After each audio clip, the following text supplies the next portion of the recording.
All right. Hey, everybody. Welcome to another episode of Xbox Talks.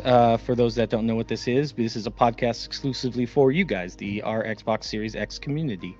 We want to make sure something that's fun, engaging for you guys to come up. So please don't be shy. There's a little hand raise button down at the bottom. We will try to get to you guys in order, just to get everyone through. But please, if there's something you guys want to talk about that maybe we're talking about or something we haven't touched on, feel free to hit that hand raise button, come up and join us here so we can interact with y'all. With that further ado, let's introduce everybody. So, Jay Foreman.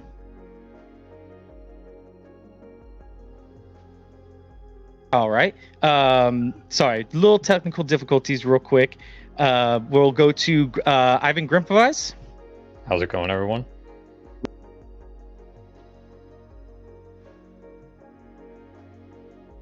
I was like, well, it's actually it's his actual name, so I can't be like Jay or me. I'm Kevin Korkenstein, so those are Korkenstein.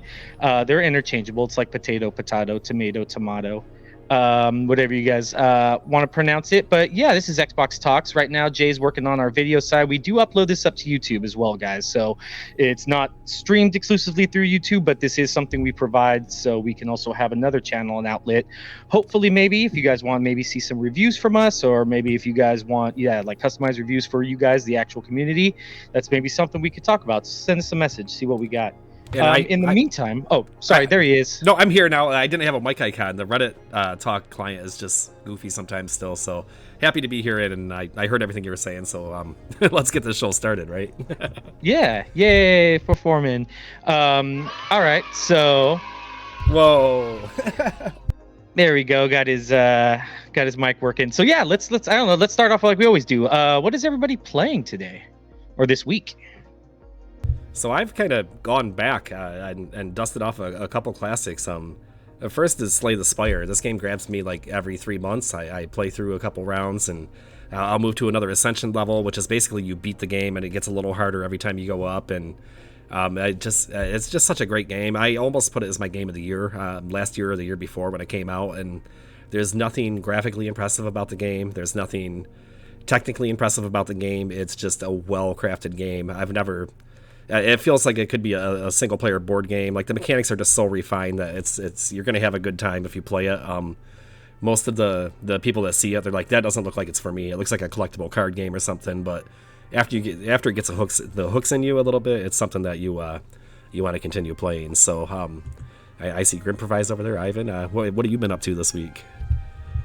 Well, when we last talked about with the Xbox original games getting like achievement support, I've been sort of going, because I've been doing this here and there, but I've been going back to the Knights of the Old Republic 2 on Steam, because there's achievement support there. So I'm like, let me play that, and get the achievements there. And it's just such an awesome game. Like I remember that being on the original Xbox, and it's like, I still can't believe the type of writing that's in that, and just like the branching paths and everything. It's like, why don't we get RPGs like that anymore? They're so good, Yeah, like gold standard stuff, right? Like this is what everything, I think ever since it's been like a movie tie-in, especially in a role-playing genre. Like it's just set the bar so high. So agree there. I know a lot of people were disappointed, and we're going to get into that a little bit. There's actually a story out this week that's a rumor that Microsoft passed on a chance to have the remake that's being produced for Microsoft. So we'll touch on that a little later. But right now, let's kick it over to Mikey. I don't think we've heard about what he's been playing this week. I've been playing Sniper Elite 5. I'm not just a guy that loves Game Pass. I actually love the series. When I heard it was coming, I've been waiting for it. And I'm halfway through the game already on Authentic difficulty, which is the hard difficulty. But it's been tough, and I've been loving the invasion stuff and all that. And I love the game. So that's what I've been playing. I actually tuned into Twitch earlier this week. Jesse from Xbox Era was playing it in the morning, and it's the first time I've really been exposed to Sniper. I play a lot of shooters. I just missed that one somehow. But man, it's a cool looking game. Those kill shots are like, it reminds me of Mortal Kombat. Like you get into the body and like organs are exploding, and is just so awesome. But when things got crazy, we were kind of joking about it. It's always good to have a plan B, and plan B is just go crazy. If things get crazy, you got to match a situation. So he would get spotted, and then it was just, you could play it almost like a run and gun. It looked like, and I did not see that coming from a game that was about what I perceive to be stealth and sniping. So I can't wait to check that out. I'm glad that you got to play it. You can do stealth, but if you fail, yes, it becomes unstealthy. Don't fail. Real Plan quick. B. Use your suppressors, use your subsonic rounds, be crafty.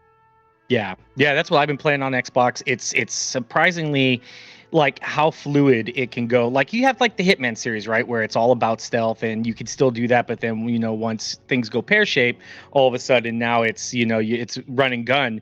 And Sniper Elite 5 has that. You can do both real nice like stealth, and then once things go belly up, then it's like, okay, you gotta run and gun, and the way it's the transition, the scene, like how it just runs, it's beautiful. Like how it plays, it can be both run and gun and a stealth very seamlessly. So I actually love it.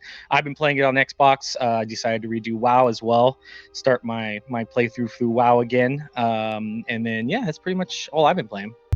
I enjoy that. I've always been a huge Blizzard fan, so I think we've talked about this quite a few times before. The big part of Blizzard Activision acquisition was Blizzard for me, so I'm interested to see what happens once those games come under the Microsoft tent and how they're going to move forward with them. I still hold out hope that we'll see a console release of WoW. I think it could reinvigorate it. At the same time, WoW's been around for a long time, and a lot of people are fatigued of it. It's to me, it reminds me of like Dungeons and Dragons. Like it's just kind of a timeless game. You can take some expansions off and come back in and play an expansion and just get your fun with it, So I'm happy to see that you're playing it. Basically, I'm glad that there's still people out there giving it a shot and seeing what's going on.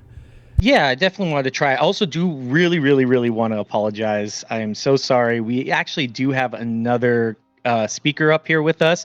We're so used to just doing it with us four, but Moko's been awesome, or Anthony, he's been coming on. He's over across the pond. I do want to apologize. I totally forgot to announce you on our introduction. Anthony Mokoworm, everybody. Oh, cool. Hey guys, you all right? Yeah, I'm in Manchester, UK at the moment.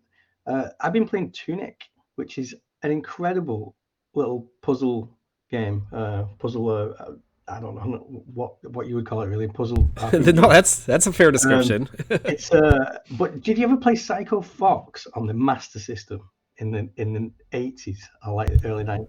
Man, I pride myself on retro gaming and loving all that stuff, and I don't think I've ever heard of Psycho Fox. Somehow I missed that one. On the Sega Master System, it's like a current gen version of that. It's a brilliant game. But it's really tough. It's pretty tough. So I've been stuck on that, and I started Trek to Yomi this week as well, which is has really blown me away. I'm only probably 2 hours into it, but I know I'm going to be playing that through to the end. Heard good things about that game, and I'm a fellow Tunic aficionado, so I feel like a few of us are up here. I know Kevin played it for sure, and I did 1K'd it. Yeah, wow. Did you really? Wow. Yeah. Nice. It's tough, man. It's a tough game. Well, I think it is. It is. The boss fights are challenging. A funny thing for me is like my kids have been playing Dark Souls, Elden Ring, and I was trying that out, and then I fell in love with Tunic while they were playing that. And I'm not a real Souls expert or anything, so Tunic really helped me understand the mechanics before I could move into Elden Ring. So it was almost like a stepping block. But the boss fights and all that stuff they're tough. They are tough. You have to really use some strategy to get around them. So great game. Highly recommended. What a great Game Pass ad. And I've had it in my talk for Game of the Year. I'm fine with throwing indies in that conversation, but it's obviously probably not going to be Elden Ring so far for anybody, including myself. Elden Ring is just a work of art. So with that said, are you guys, do you want to get into the news? I think we have a spicy topic to start with. Oh boy, yes we do. All right, Kevin, why don't you set this up for us? Go on, Kev. So, Kotaku. So if those that don't know, over about last weekend, Gene Park, I believe from Washington Post, and Tony, I'm probably gonna butcher his last name, Palicio. Really great guy though, cool guy. I've talked to him a few times. They both announced that they were unsubbing from Game Pass because they're not seeing the exclusives that was promised, or not promised. It was a goal. It's always been a goal. We want to do every 2 or 3 months, we want to release a first party title kind of thing from Phil Spencer. But since that hasn't been delivered due to numerous issues, COVID being probably the primarily biggest one, that hasn't happened yet. And they don't see, not that Game Pass doesn't provide value, they don't see that it has value for them.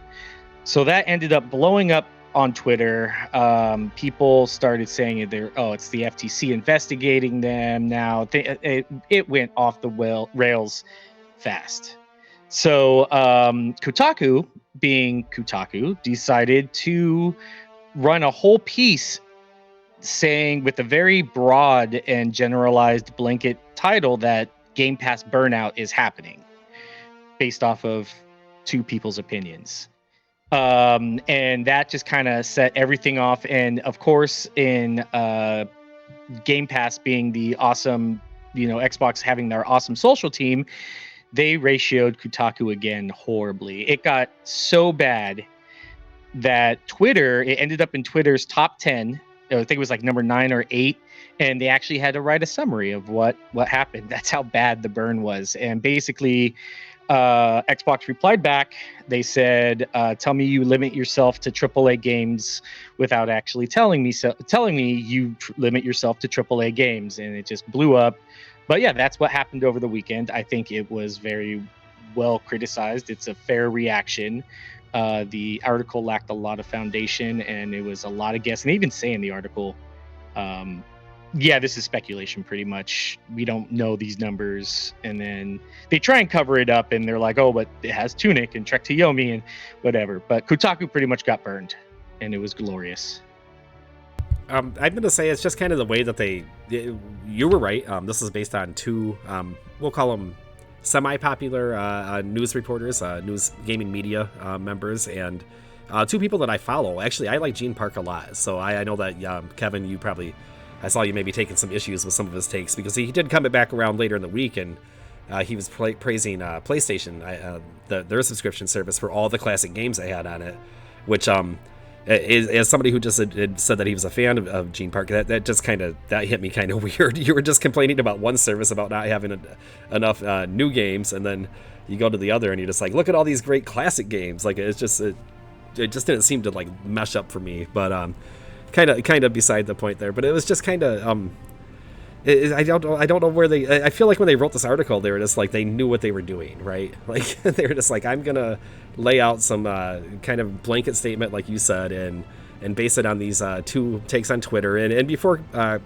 Kotaku got a hold of it, it was blowing up on Twitter for some reason. People were really tracking on this, and what it became was a big debate of what is Game Pass's value. And a lot of people seem to think that there's a right answer to this, and there's really not. To me, Game Pass is a great value. I love what I'm getting from it. I'm not here for the every 3-month AAA game, and I got to be honest, a lot of AAA games don't even interest me. It's not where I'm at with my gaming career, so to speak. So yes, I loved Halo. I actually did. I enjoyed the campaign. I enjoyed Horizon, and I want games like that. But the value of Game Pass is everything that comes underneath that, like Sniper Elite 5. Is it 5? Is that the number we're up to in that series? 5, yes. All right, thanks. So games like that, games that I normally wouldn't shell out money for, and this is going to be a common theme. I know a lot of people feel the same way, but that's hitting the value for me. So how do you guys feel about this? I think that people are valid, right? I think that if you came here and you were expecting that big shotgun title, the AAA every 3 months, because I think that Xbox is, somebody, like maybe Phil's even talked about this, is kind of on record as that's the goal.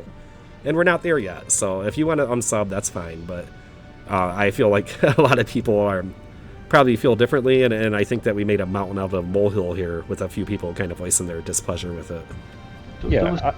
Go ahead. No, I was just going to say that it's been twice this week. I mean, there's been a bit of negativity around Game Pass, because there was at the same time, is it Ed Fries, I'm not sure how you pronounce his name, came out and said that he's scared that Game Pass is going to destroy the gaming industry. Ed Free hasn't even been relevant since 2003. Sorry. He's got some good old stories. He did drop a tidbit a few weeks ago on Xbox Era podcast about how Microsoft, before Xbox was launched, they were in the market for Westwood Studios, which right before EA bought them. And he said that they thought they had a deal done. And they're like, yeah. He went on vacation, literally went on vacation, came back the next week, and EA scooped him on it. So I found that interesting. And we found out at the same time they made several offers on Blizzard. But as Mikey was saying, that was 20 years ago. He hasn't been relevant to Xbox in a decade, more than a decade, maybe. I'm not really a conspiracy theorist, but it's just, the same week that the PlayStation service launches, and there's quite a negative press around Game Pass from multiple angles. It was just a bit weird. I think all gaming journalists have a bias. It's almost like political reporters. You know, they try to be neutral and come out straight, but if you really pay attention, they all kind of have a lane that they're in and maybe an angle that they're slanting from, and this is subjective stuff. That's how it works, you know. Yeah, well, what I was thinking is, like, you know, we always see Game Pass being compared to, like, the Netflix of gaming. And Netflix is also dealing with, like, a mass exodus of, like, subscribers. I mean, they've really tanked, you know, compared to, like, we have, like, a few people on Twitter saying they're backing out of Game Pass, but, like, Netflix is really dropping. And it's, like, it kind of, like, puts into perspective is, like, sometimes we just have a different philosophy about streaming. Like, for us, we're like, oh, it's a great value. You know, I'm sticking to it because of the great value. But some people will be like, well, if Starfield's delayed to this point, I'll subscribe then, play Starfield, and then maybe back out again. And even with the whole, like, I guess the honeymoon phase of the new PlayStation thing coming in, that's the thing, it's new, you know? So, like, people are like, well, I'm going to take my Game Pass subscription and put it to PlayStation, see how that goes for a bit. Then I'm going to probably take my PlayStation subscription and go back to Game Pass. I mean, people juggle subscriptions all the time. It's just because this idea is new. And the way people are reacting to it, it's like, we're like, oh, how could you, you know? But it's like, honestly, we see this behavior all the time, and we just kind of have to understand that that's just how it is. Especially if it's like people are like, oh, we're going to have, you know, exclusives to, like, AAA games every 3 months or something, and it doesn't deliver. People feel a little jaded, but it's like, you know, sometimes that's just what happens. And we still get good games, but it's like, if you come in looking to get, like, the main course and you just got extra sides, and they're like, oh man, I didn't get my main course, and then Xbox comes in like, tell us you only eat the main course without telling you. It's like, okay, bro, you just didn't give me the game you said you were going to give me, so I'm going to go over there for a bit, you know? I don't know, it's just weird. Yeah, I think we have Mikey. You wanted to jump in, and then after we'll hit our guest. We do have the Destructive Gamer up here. But Mikey, give us your take. Gene Park is kind of all over the map. I just wanted to go back to that for a moment, and then also something else. He jumps back like last month, I think he was talking about how PlayStation fans were attacking him. He makes these takes that are somewhat not the best about both consoles, and then just runs with them. But he has every right to unsubscribe. He does, if he doesn't see the value in it. And I think in his comment, he also said he'll be back, because when you do the math of the studios, I mean, if you got 30 plus studios, if the average development time is like 4 years, give or take, that's like 7.5 games a year. And if you just average them out at $30 a game, if you have like a bunch of $20 indie games that come out alongside the $60 games, it's like $230 a year. So like it's great value. They will start hitting. Unfortunately, COVID and all this other stuff happened, but developers will start making games. But Gene, in another comment, he was talking about, oh, I'll have to play Sniper Elite 5. It's like, well, wait, are you reviewing that from a review code? Because remember, he's a reviewer, so he gets a lot of these games for free already. Yeah. So are you doing it on Game Pass? Why did you just randomly say that? It was a different day. New day, new topic. In classics themselves, I'm hearing, Xbox took a lot of care with their backwards compatibility program. They did all the resolution boosts. They did the FPS boost. They did all these great things. Like if you go back and play Red Dead Redemption 1, it's an entirely new game. Yeah, really great point. I'm getting reports of some of these classic games for the Sony subscription. I mean, you can only stream PS3 for now, but they're limited to 720p. They're having frame rate drops. Yeah, there's PAL versions as well. Going on. Yeah, I was going to say, they also brought the PAL versions like the PlayStation Classic, so some of them are running 50 hertz. Yeah. Oh my gosh.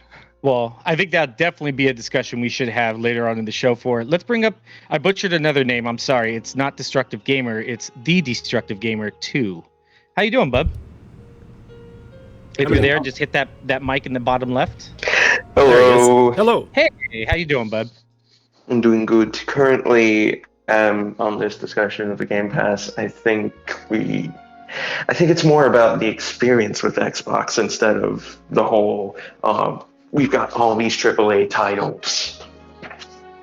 So I'm with you, and I've kind of made that point a lot. Like, the Xbox as a platform is why I'm here, and it's not necessarily the games matter. If they didn't have any games, that would be a problem. But I enjoy the achievement system. For me, this started back in the 360 era when we had that against the PlayStation. Well, 360 came out, and they were like, well, we're going to mandate broadband. And way back then, man, people were like, what? You can't mandate broadband. That's going to alienate like half the gamers, and nobody's going to want to buy that. And that was a case where Microsoft stuck to their guns and followed through on it, and where gamers realized that playing on dial-up is kind of a crappy experience. And we might be to a point now where some of our users have never even had to experience dial-up internet, and let me tell you, it was not a fun time. So, and then on top of that, we had games that were basically the people that developed the games, they were responsible for the back end. If they wanted to do an online portion of their game, well, they had to have the servers, they had to do the username system, rankings, matchups, and all that stuff. They had to handle that natively, where Xbox made it really easy for them to do that. And that's where it became, where paying for Xbox Live, actually the benefit started to show for me, because I was playing a lot of PlayStation 2 games, and man, it was just, it was kind of a mess back then to even find a game sometimes. So I think the platform is a big part of this pie, and something that people overlook. They're just like, games. Well, I mean, the back end matters a lot. Are you having a good experience on your console and on your platform? So that's a really good point.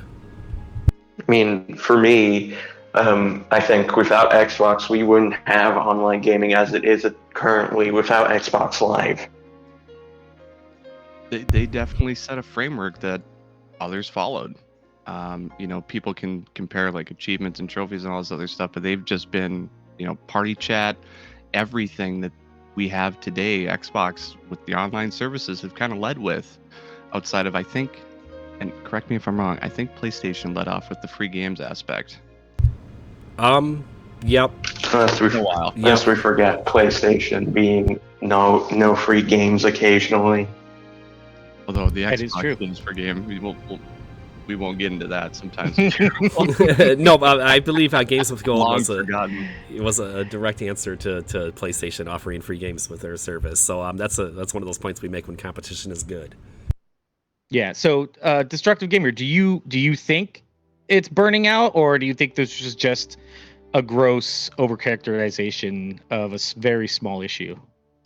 I shall say before I hop off this call, I think it's just a wee burnout for the currently. Like, it's not going to fully burn out, but it's just going to be quieting down for a wee bit. I think people are going to hop over to PlayStation for a wee bit before coming back to Xbox, because Lord knows the head of Xbox has probably got like $1 million left in his bank account to spend on another AAA company. Yeah. So you think there is some validity to it? I think so too. I think the comment, but I think the way it was presented kind of came off as very just not console warish, but I don't know, the way that it was announced and then another person jumped in. But I do think there is some validity to it. 100% there is. People, it's subjective. I can't tell somebody else what they like. If somebody tells me they're like, hey man, I'm in here for like bang games, and I've heard people say that they can't be bothered to play indie games because they feel like it's beneath them, and I would love to argue with those people, but I can't tell them that they're wrong because that's what they like. And we see a lot of these comments going back and forth in the subreddits, and people get real passionate about this and start attacking each other over it. And I've jumped in on multiple conversations where I'm just like, you guys, like, you're both right. Like, there's no reason to call that guy 18 different names because he doesn't like what you like. Like, it's a matter of perspective. So if enough people start losing, they don't see the value in the service, well, Microsoft is going to have to adapt to that audience. But I do kind of agree here that the people that are quitting now, I think they're going to be back. I think once you drop Starfield, we don't know what's going to happen at the game show here in a few weeks, but I'm sure there's going to be some news that's going to excite people and entice them back. We all juggle subscriptions. We all cancel, especially like you were saying, of Netflix and that.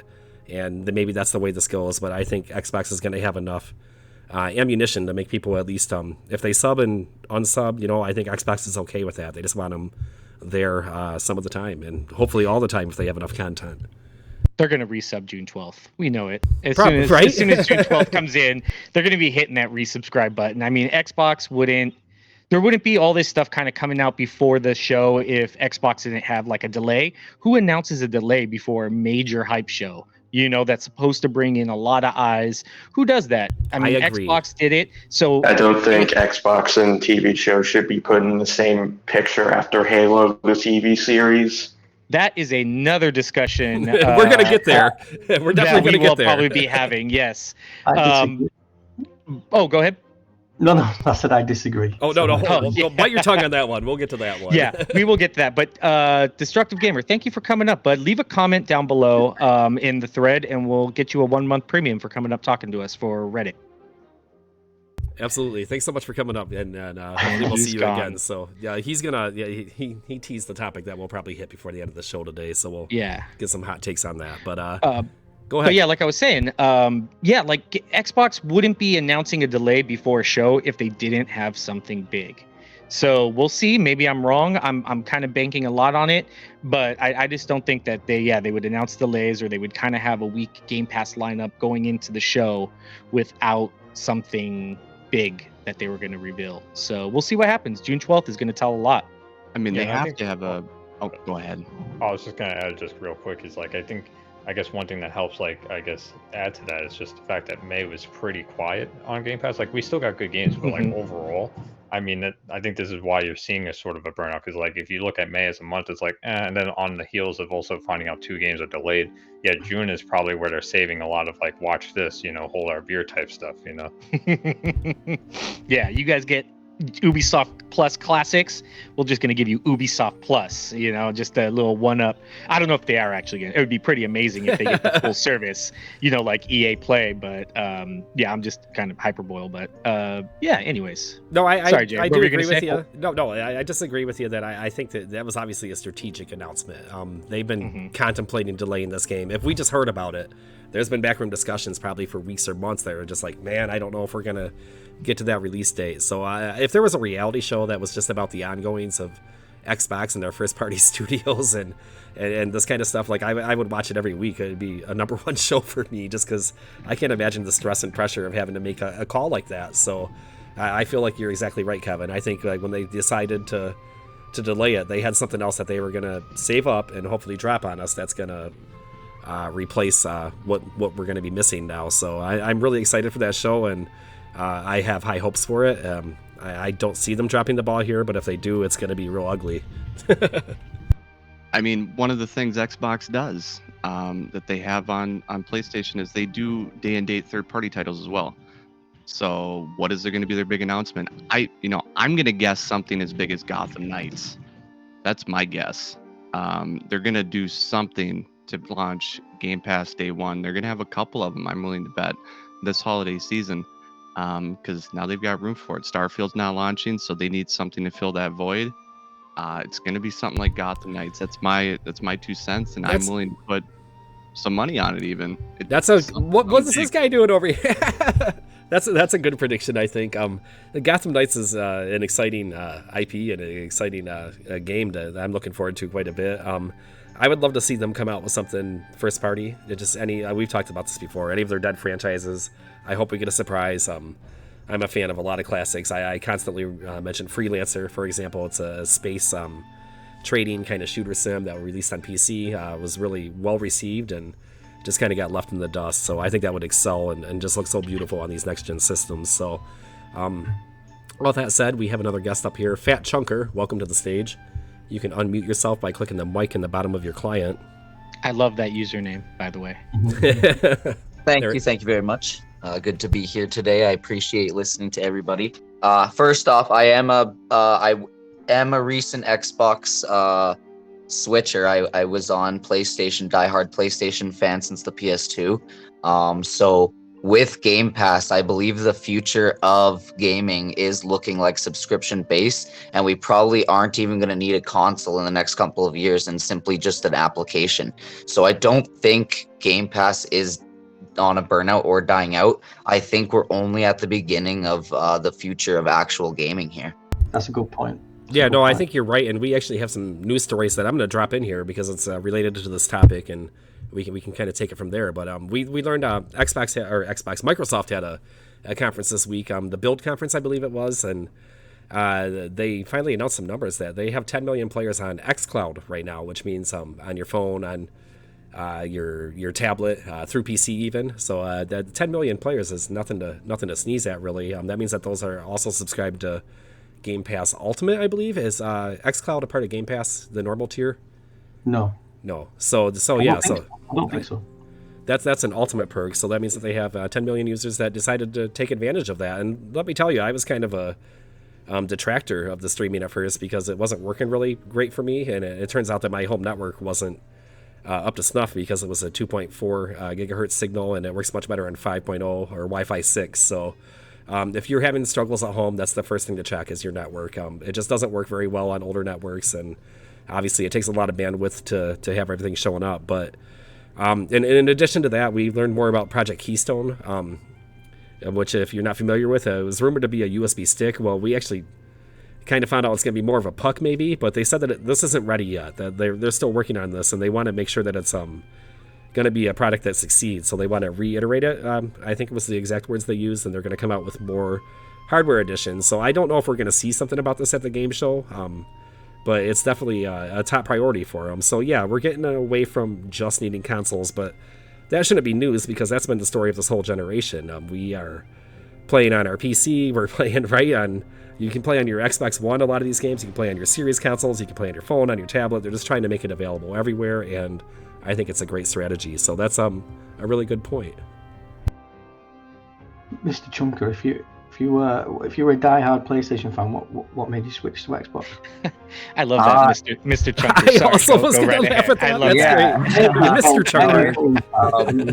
You know, I'm gonna call him I Sir had a Chunker. PS5. Actually, I pre-ordered it and everything, got it day one, and I loved it for the first year. But then I decided to get myself a Series S because Forza was coming out, and I played that on my PC a lot, but my PC wasn't up to date to play Forza Horizon 5. So I got the S, and soon found out how much more I enjoyed having the Game Pass. And even though I don't purchase Game Pass every month, it is great to have there, and I love having the indie titles as well as the AAA games as well as the exclusives on day one, like Halo. That was as well a great advantage. So easy enough. I traded my PS5 and got myself an Xbox Series X. So Game Pass was the deal breaker for you? It definitely was, yeah. Wow. Okay. I can see that the value is just so good, and I kind of dabble in PlayStation, so I go the other way sometimes and just kind of wrap up and play games there. But to me, the with the Series S, that's I think that's Xbox's kind of plan here, right? You came in on the cheaper system, you're like, hey, what's this Game Pass? And you check that out, and you're like, hey, this is a pretty good value. I might want to stick with this. So let me ask you, when you jump to the Series X, was it a noticeable improvement in some games for you? Are you loving that? Yeah, absolutely. The improvement was amazing because now I can play on like 60 FPS, 120 FPS on some games, right? And because I have a 4K monitor on top of it, which is very nice, so I get the whole experience. The Series S, though, was performing probably just as good as an Xbox One X, if not better. So it's still a great option to buy if you're on budget. And even with PS5 not having a proper budget option, I think that if you want to go gaming, the Series S is perfect. Yeah, it really is. I'm a huge Series S fan. I have one of those too, and I primarily play on that a lot of the time on an old 1080 set. So it's a great fit for there. And that, it made a second console affordable for me. For a lot of people that are on a budget, like you said, or I think of parents. When I was a kid and I had to go to mom or dad and ask for a present for Christmas, and I don't know, inflation might have changed things, but asking for something that's like $600, that was a pretty tall ask. But $300, that's always been like the sweet spot for consoles. And going back through history, like historically, that's kind of been the mark probably since maybe PlayStation 2 at least in that era. But regardless, I just think this is a really great marketing decision by Xbox, and I think the proof is in the pudding, and you're a perfect example of how they can maybe lure people into their system just to check it out. So that's really cool. That's a great story. If I was gonna say, if Kotaku was listening, just based off of this one opinion, they'd write an article saying Game Pass is seeing a resurgence. Just saying, Kevin he has no chill today. No, I despise Kotaku, but that's for another story. But anyways, sorry, Chunker. Go ahead. What were you gonna say, Chunker? Or sorry, who was gonna speak next? I was going to chime in. I was going to say, Mr. Chunks. It's getting better as we go on. We love your username if it's not apparent. Is absolutely great proof of that.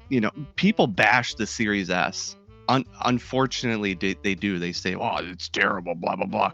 But the buck doesn't stop at the Series S. It's supposed to be a hook. Microsoft is fishing people into their ecosystem with this budget console, this Game Pass idea of that. Hey, we're going to give you access to over 400 games on your Series S for $300. You give us $10 a month on top of that, 15 if you also want live. We're willing to bet that you're going to love this. Longtime PlayStation fan gets hooked, and I know this is anecdotal evidence, but it comes in on a Series S, gets absolutely hooked, trades in his PS5, and gets a Series X and upgrades, and he hasn't looked back. I mean, it's just proof that it's working. And not that they're trying to convert people, that's not what I'm trying to say, but that the Series S is a great deal, Game Pass is a great deal, that it's the future of gaming. They made the right bets. So it's good to hear that something like that exists and that your story is here, because it's the truth is that it works. I feel like even if Mr. Chunks had stopped at the Series S, that was a win for Microsoft, and that's as far as they wanted to get. The fact that we've upgraded to the Series X in this situation, that's just a bonus for them. But that's why the Series X works as a second console. Like, you can own the PS5 and then $300 that's like the Switch. Everybody has a Switch, and it's a side console, it feels like. So that makes it a lot easier to do. And if PlayStation 5 had a $300 offering that I could find, I would probably snap on it. And if it was the same situation, even if it was a little underpowered, just so I could play those games in 1080p, like whatever compromise you have to make, because that would make a great additional console to where I'm obviously Xbox is my main. So. Great move, great strategy, and it's good to hear people enjoying that. Yeah, Chunker, or Mr. Chunks, Mr. Chunker. Any final remarks? Anything you want to talk about? I guess I'll just leave off with saying, the future of Xbox is looking really good. I think if we keep using these great creative gaming minds that we keep getting through generations, then we can really create something special, and Xbox is definitely a key showing of how we can do that. Very, very well said. Well, like I told the Destructive Gamer, leave a comment down below. I already gave him his month of premium. Leave a comment in the down below, and we will get you that month. Cheers, man. Yeah, cheers. And that kind of goes back, like, you two kind of tied in, actually, Chunker and Destructive Gamer, who was saying that, part of this is about the platform, and the games do matter, but the platform matters as well, and it makes a big difference in a lot of people's decision on where to play. So that was cool to hear. I do think, like I said, I mean, and I know we are primarily an Xbox subreddit, but I think this is really going to drive PlayStation. Like, they got cocky again, they got confident, they got, and I think they kind of half-assed this release, in my opinion. And I think next gen, because how hard Xbox is just bringing it to them and bringing it to the whole console world. I mean, they're shaping they're changing the industry. I mean, come on, Phil Spencer, which we'll probably talk about later, saying he'll join, approve or be approval of the union for Raven is huge. They're leading the industry again, and I think this is really going to drive PlayStation to up their game. And I think these next couple of gens are just going to be absolutely amazing for gamers all around. Yeah, and like what Foreman said, where it's like it's more of like just the platform. And you have to also think it's like it's not just the Xbox Series S or Xbox Series X and those two. It's like you got PC, you also have now the xCloud thing. It's like this, it's so like overreaching compared to just like, oh, it's just Xbox, because now it really is becoming just a service, which is great, because it goes into what, like, I guess Chunk was talking about, where it's like, oh, we're going to have just an app that we're going to all sign into. And, it's just, that's something that is definitely going to be leading to the future. And it's just, that's like, well, PlayStation needs to think about that now, where they're trying to get some games over to PC. Like, how can we be, also in all these camps without necessarily cannibalizing our own market, So it's like, you just have to be mindful of that as well. And it's interesting to see Xbox just going full throttle with it and really pushing it, because, they have the means to do it. And it seems to be working great. Everyone's really well receptive to it. You get people who get a Series S and it's like, now I want even more of this, never mind the people who come in at PC level. They're like, oh, this is great, I'm going to just keep this subscription going. Something I'm excited to see, because you brought up PlayStation, how they're kind of trailing in terms of things that Xbox is offering. You know, you have them coming in with live service games now. You have them coming in with PlayStation Essential and Premium. I'm excited to see what PlayStation does that Xbox has to trail them on, because with competition brings, you know, ingenuity. It brings all these different ideas out. That's what created Game Pass. It's what made Xbox do what they're doing now, is because they were so far behind after the flip the switch comment, after we have an offline console for you to play for those people in submarines. Thank you, Don Matrick, with your 360 comment. You know, they were so far behind. They just shot themselves in the foot. So they had to do something. They had to bring out something like Game Pass, something like the Series S. They had to do all these things. So I'm excited to see when PlayStation realizes that they, you know, they're losing some ground. They're going to do something themselves, and that's just what's going to make the industry better. And I'm excited 100%. To see what those things are. And PlayStation has been more traditional. Xbox has always been pushing boundaries, it feels like, and I don't think that's a stretch to say that. PlayStation seems to fight change tooth and nail, right? I feel like if there was no Xbox, I feel like PlayStation will still be in the PlayStation 2 framework. Like, we would just have new hardware, and developers would be making games like I was discussing earlier, and servers, there would be no online service, and I mean, I imagine that they finally would have required broadband after a certain point, but kind of to the point, though, is just that Xbox to me is innovative, and that's why I am in this camp that I am with you guys, because I love that they're always trying new stuff. You know, like, they were like, hey, let's try this subscription service, and lo and behold, it's one of the biggest things in gaming right now. So that's one of the reasons I love this brand. Awesome. Well, it looks like we have another user up. Radiant Kai, would you like to go by Mr. Radiant or Mr. Kai today? Radiant's fine. All right, Mr. Radiant. Welcome to the show. What do you got on your mind?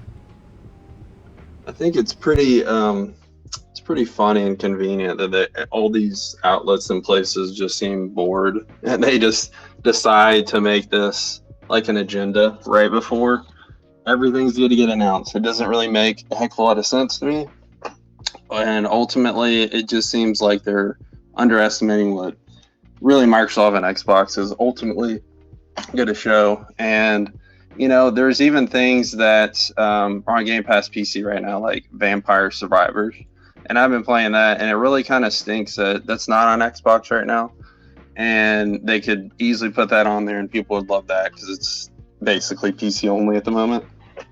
And but that's a $3 game. Yeah, that is like stupid, ridiculously fun. Like, yes. It's insane how much fun that game is. That's something that maybe Xbox should be pursuing, right? Like, I feel like a lot of times they just wait for submissions, and I know that they go after bigger games like that, but they need to look for like these hot buzz games like that, you know, the ones that the YouTubers are playing, or a game like this that's got good buzz for it, and try to find a way to bring that into the ecosystem, because those games are a big draw. I think that's what you're trying to say, right? Yeah, it's already on Game Pass for PC. I mean, I've been playing it last week. I probably put 15 hours into it, and I barely even scratched the surface. It's just, you know, kind of a bummer it's not available to somebody that has like the Series S, or ultimately, I don't think it's cloud yet. So somebody with a phone or tablet can't play it. So they'd have to have, you know, some sort of PC to play it, or, you know, Steam. They got to be in one of the two ecosystems.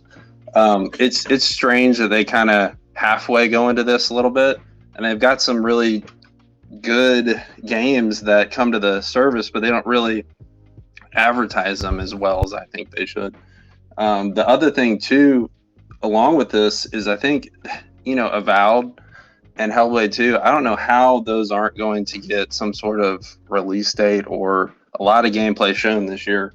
And as well, I think you said Arkham Knights, and ultimately, what is it? What is the other game?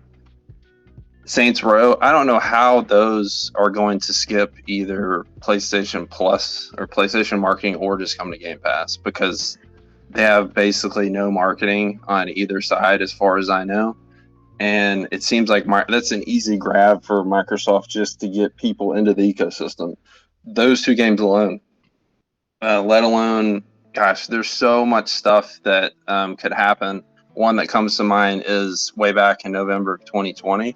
IO Interactive announced that they're doing a 007 game. It's been about a year and a half. I mean, like, where is that? That would be really easy for Microsoft to show something like that coming to Game Pass, especially since Hitman 3 and the whole trilogy is now on Game Pass. Wasn't there the GoldenEye remake? Is that what you mean, or is it a new new one? This is brand new. Yep. I will say, go back to one of your very original point. It's convenient that all these websites came out with these pieces around the same time. I mean, it's classic. Take something that's popular and write an opinion about it that is something that is going to get clout, something that's going to get clicks. So that's their main motivation is what can we say? So as soon as two journalists come out and go, I'm unsubscribing, so am I, but I'll be back. It's not even that huge of a deal. You got somebody coming out like, oh, we can get 1 million clicks, let's do it. So they go after it. So that's why. That's why journalists do what they do sometimes. Sometimes it's not just about telling a story, it's about generating revenue. Yeah, and that's okay. But just that's why. Yeah. Sensationalizing something, the smallest of little things. But in Vampire Survivors, you bring that up. It doesn't even have achievement support either. It's just a game they put on there, and you have 15 hours in it, and you get nothing back for it. No achievements, and not that achievements mean the world, but it's just a release that's there. I think it did have a little bit of marketing though, not too much, but the name itself carries. I know it was huge on Twitch for a while. It was the next big thing. I remember my buddy even telling me, he's like, I'm going to play this game that I've been watching all these people play. And I'm like, what is it? And he sends me a Steam link. $2.99? You want me to buy that? I had no idea what it was, but it's just word of mouth game, and it's good to see success on Game Pass. Hopefully developers do create an Xbox version. That's not necessarily on Microsoft, or even just cloud version so they can play it. It would be a perfect candidate for that. And I just kind of want to back you. It's also a slow news cycle right now, going back to kind of why they published this. And so when people start getting desperate for stories, they need content. If you're a writer for, Kotaku or any of these places, like, it's real easy to tell when news slows down because you start getting stories like this. It's kind of like the same way like the subreddit. We start seeing a slowdown in news, and all of a sudden we start seeing more screenshots and gameplay videos, and just kind of, we call it fluff content, but there's nothing else. So if we don't, if there's not that, then there's just nothing to discuss right now, and it's kind of the calm before the storm. So and it happens every year. It does. Yeah, it happens every year around this time. Nobody's releasing big major things during E3 season. It just doesn't happen. So, I mean, you'll get leaks. Those are probably the best. But for the most part, yeah, nothing's really going to be coming out, within that month leading up to E3. So, yeah, you're right. 100% right. They got to find something to get clicks. They got to find something, and especially with Bethesda, Xbox having their big showcase, that's already drawing hype, that's already drawing clicks. Now you add something to the side of that, in relation, and it's just, people, they, like Mikey was saying, it's just they're going to sensationalize the smallest little things just to get something out, and it sucks, but that's just the name of the game. And speaking of rumors and kind of like following up on this conversation, we kind of TimDawg, are you guys familiar with TimDawg? He's kind of a tweeter. Yeah. I'm not sure what kind of credentials he has, but he's pretty well known in the Xbox community.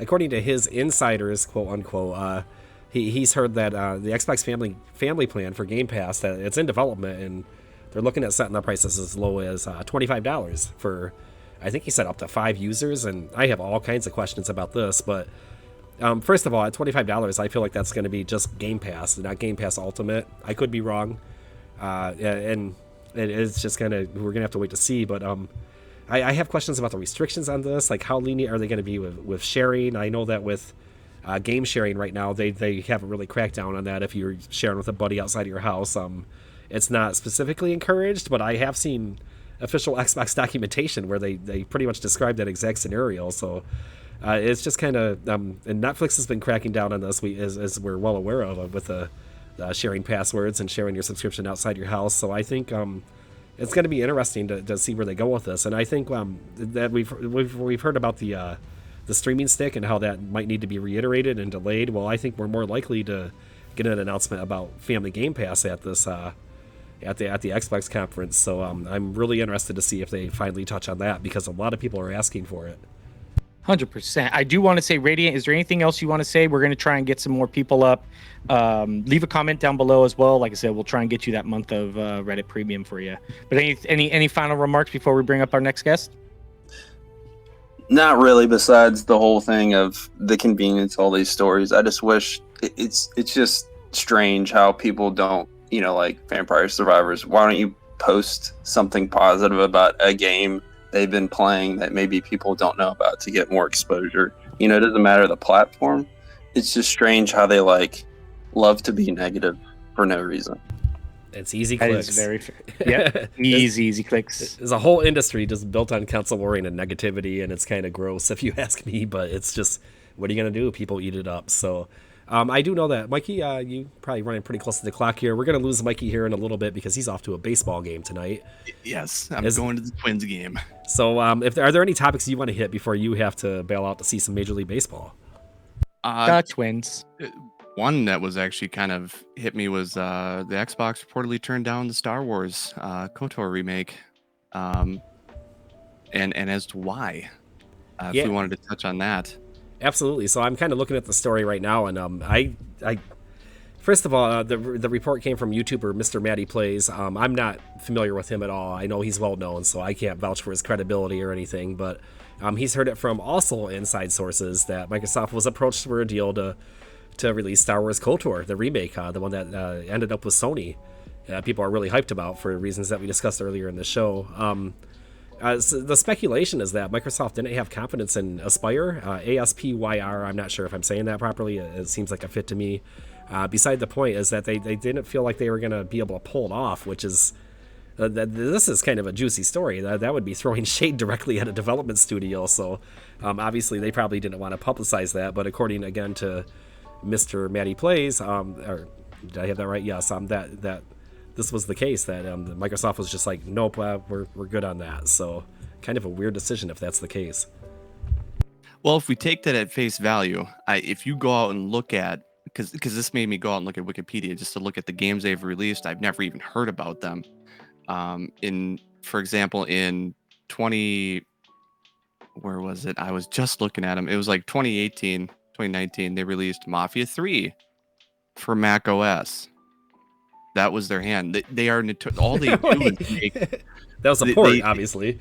Yeah, they take games and port them, and that's basically their whole backlog. They have no real development experience in creating something new. They take like Civilization 6, I think was one of them. They ported it to Android. They're the ones that did the port to PlayStation and Xbox.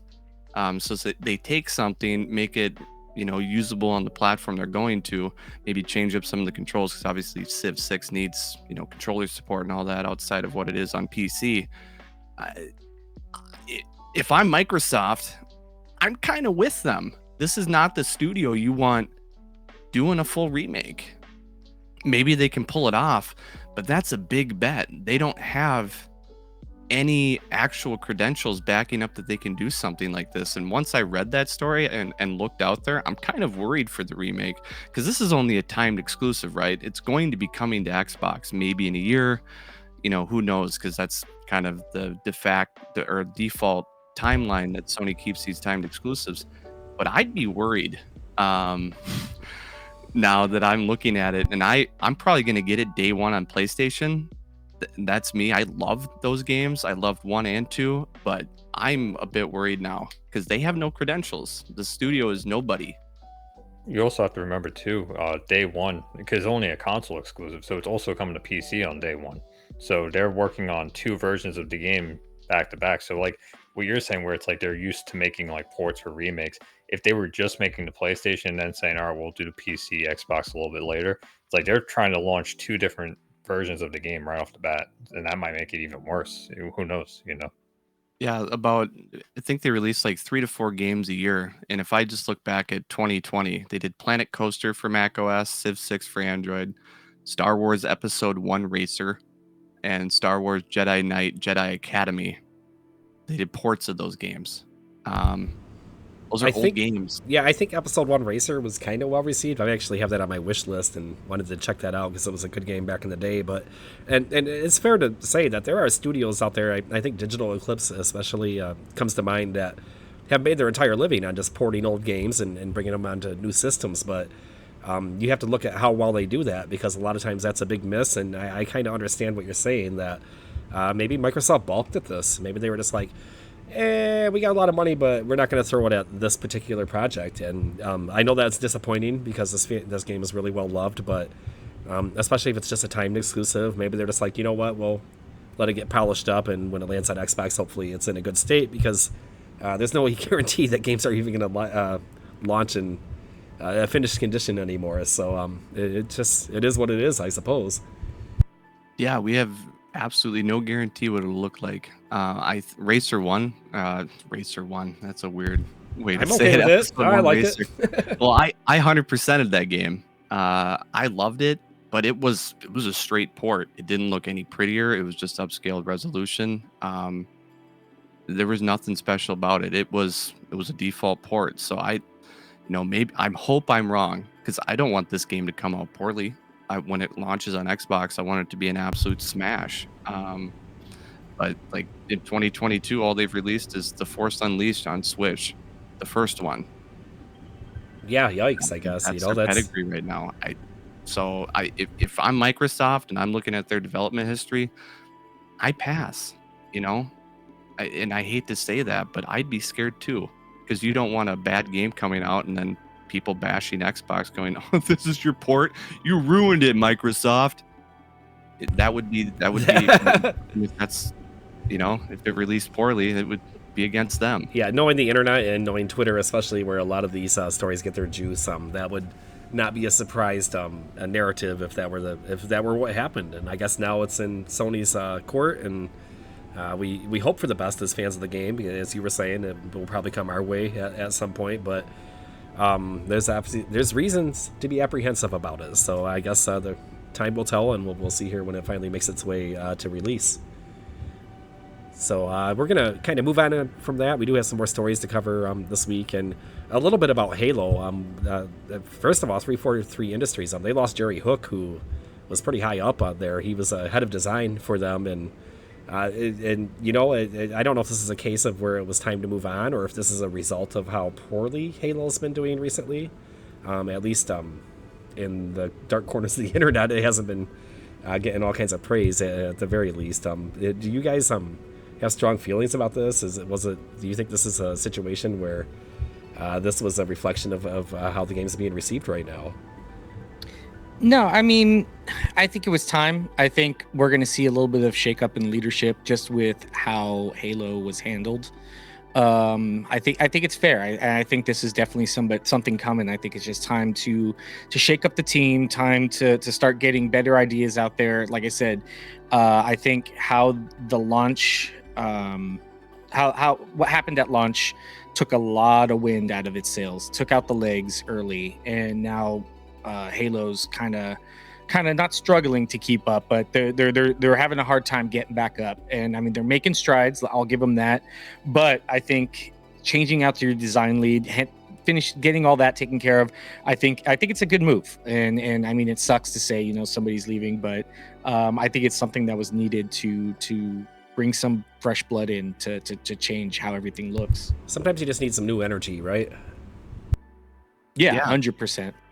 And this guy's an industry veteran too. I think he's been with Xbox since 2003. I think he jumped ship to Bungie at one point, worked on Destiny, but he came back. He helped ship Halo 4, Halo 5, and now Halo Infinite. But he's been so it's sad to see him go, because he's been with the company so long. He's done wonderful things in the past. But it's sad, but it really was needed. The way Halo launched, it wasn't what Xbox fans needed, and it needs a new direction, needs a new lead.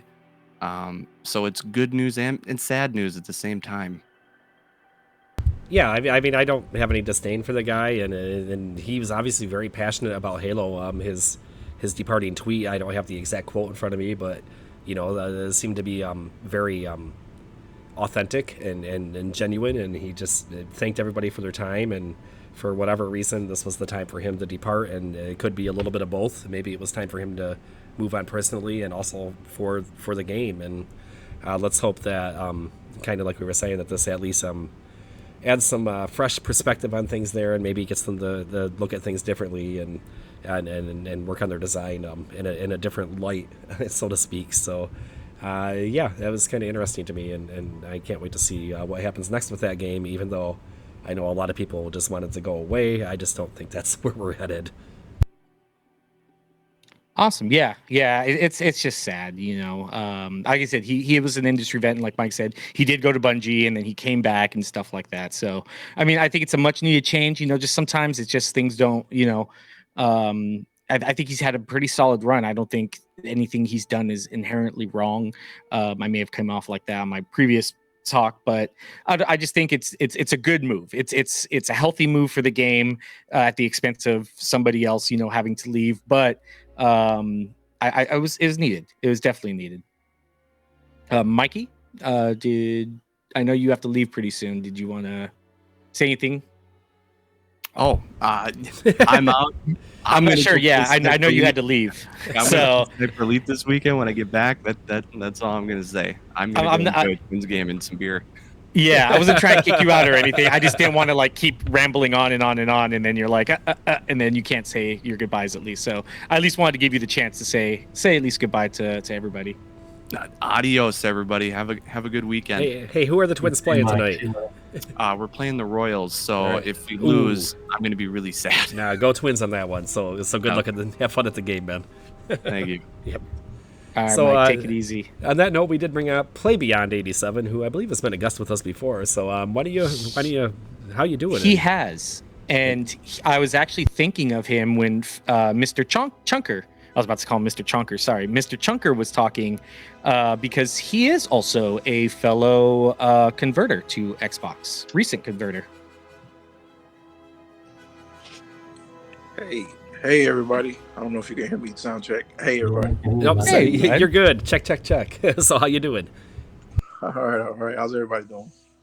Doing good. Mate. How you doing, man? It's been a while. Like I said, I remember talking to you a little bit about your Halo playthrough in one of our talks, and you said it kind of got put on the back burner, sadly. But how's everything going with you? What are you playing?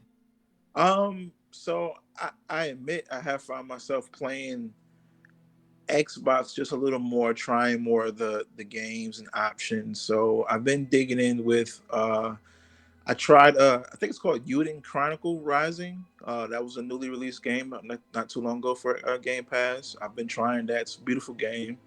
More of an indie approach, but I think it's a great change of pace for what's there. I recently been trying Crossfire X2 as well, which the campaign feels pretty Call of Duty-ish. It's pretty good.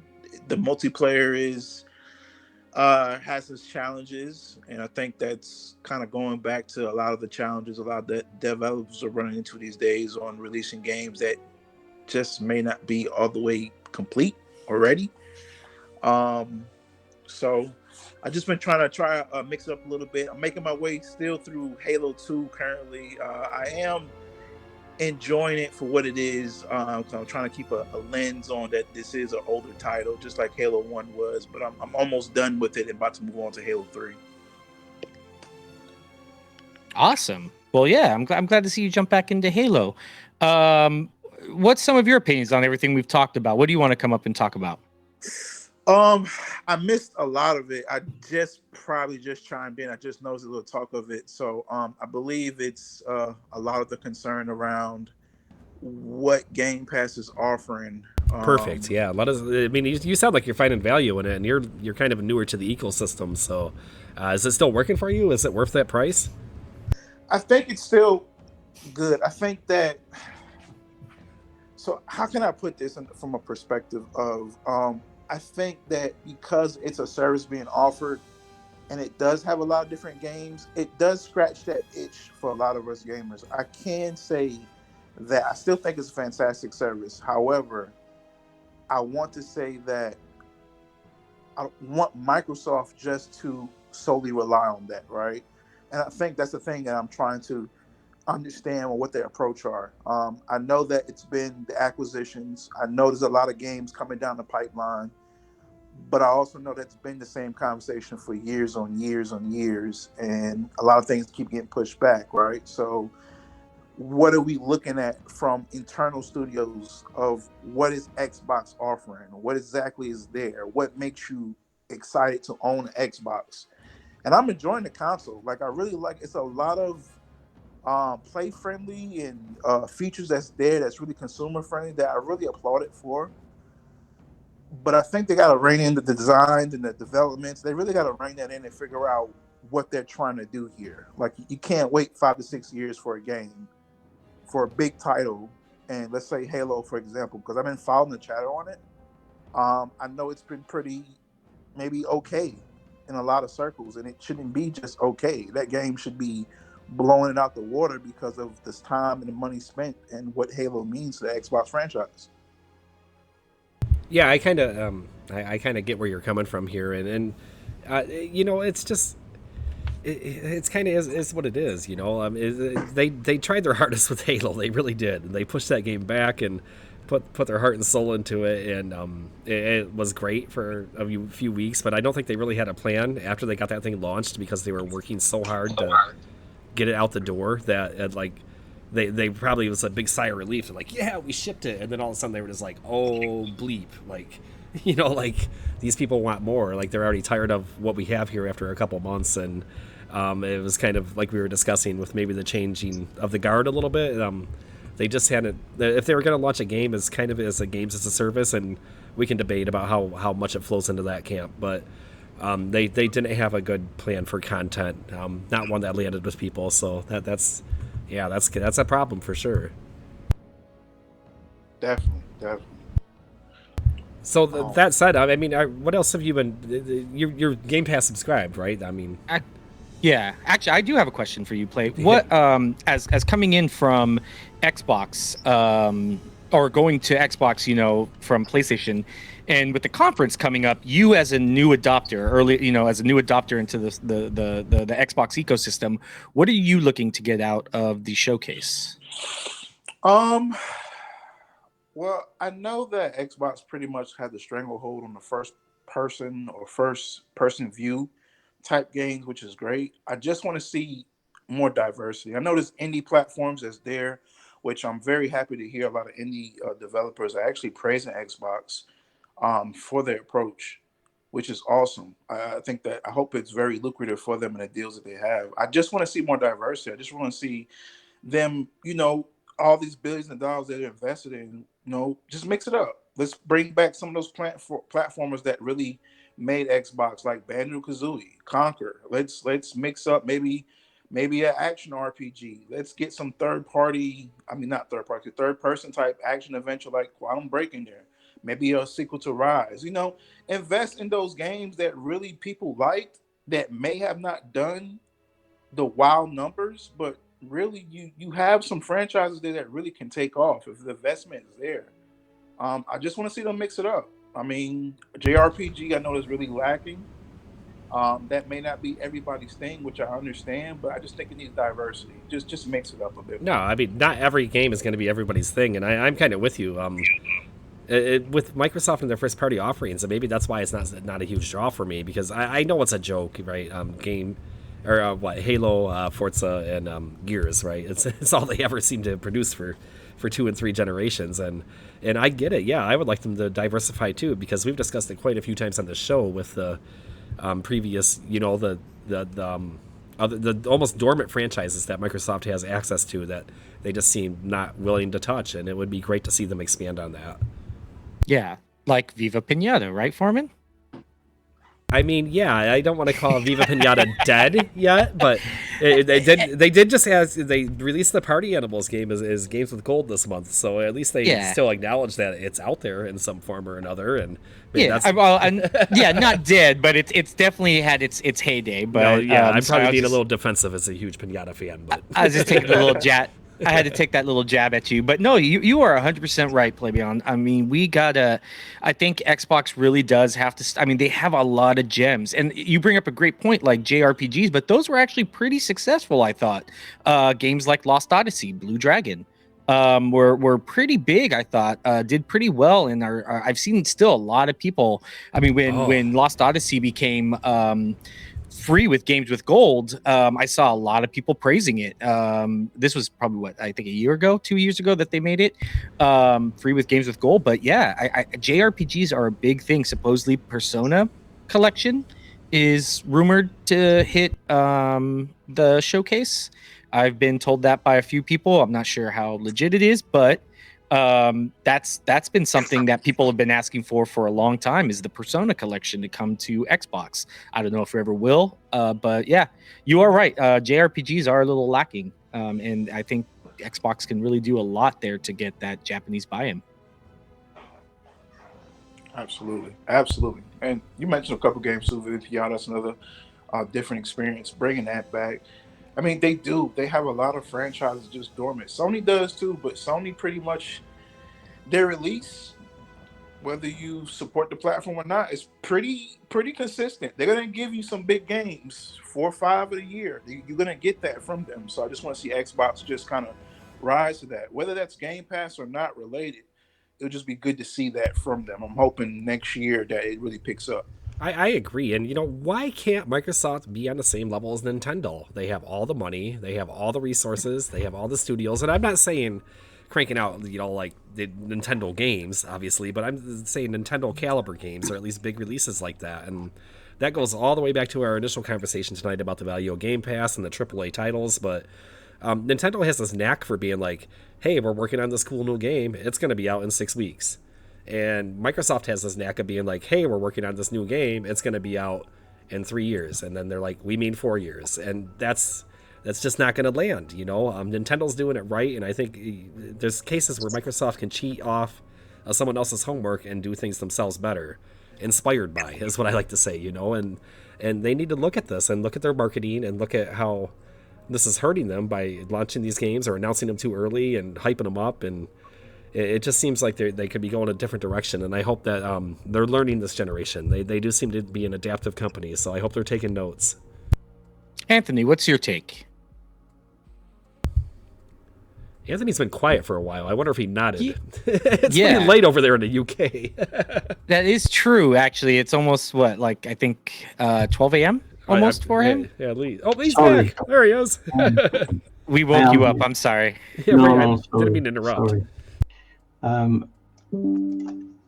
Hit me again. Sorry. No, you're good, bro. No, about bringing Xbox bringing older games back to the platform, like Conquer, Viva Pinata, JRPGs. Like Playground was just saying, that they have these titles and they have these great IPs that they seem to be sitting on. Maybe it's like a rainy day fund when, I don't know, maybe if I mean, I don't think it's the current market for it right now because everybody's talking about exclusives. But I think they do have these really, really great titles that they could really do a lot with. What's your opinion on it? Sorry, I got a quick phone call I just had to take. It's the IPs that everyone loves, isn't it? It's like it's the comfort IPs. It's the ones that you think back and you love playing. Like you said, there's always a space for them, especially in my setup, in my gaming. I always look forward to this event that's coming up now. You're waiting for the big reveals, but you're also really hoping that there's some quality old titles in there, or old IPs being resurrected.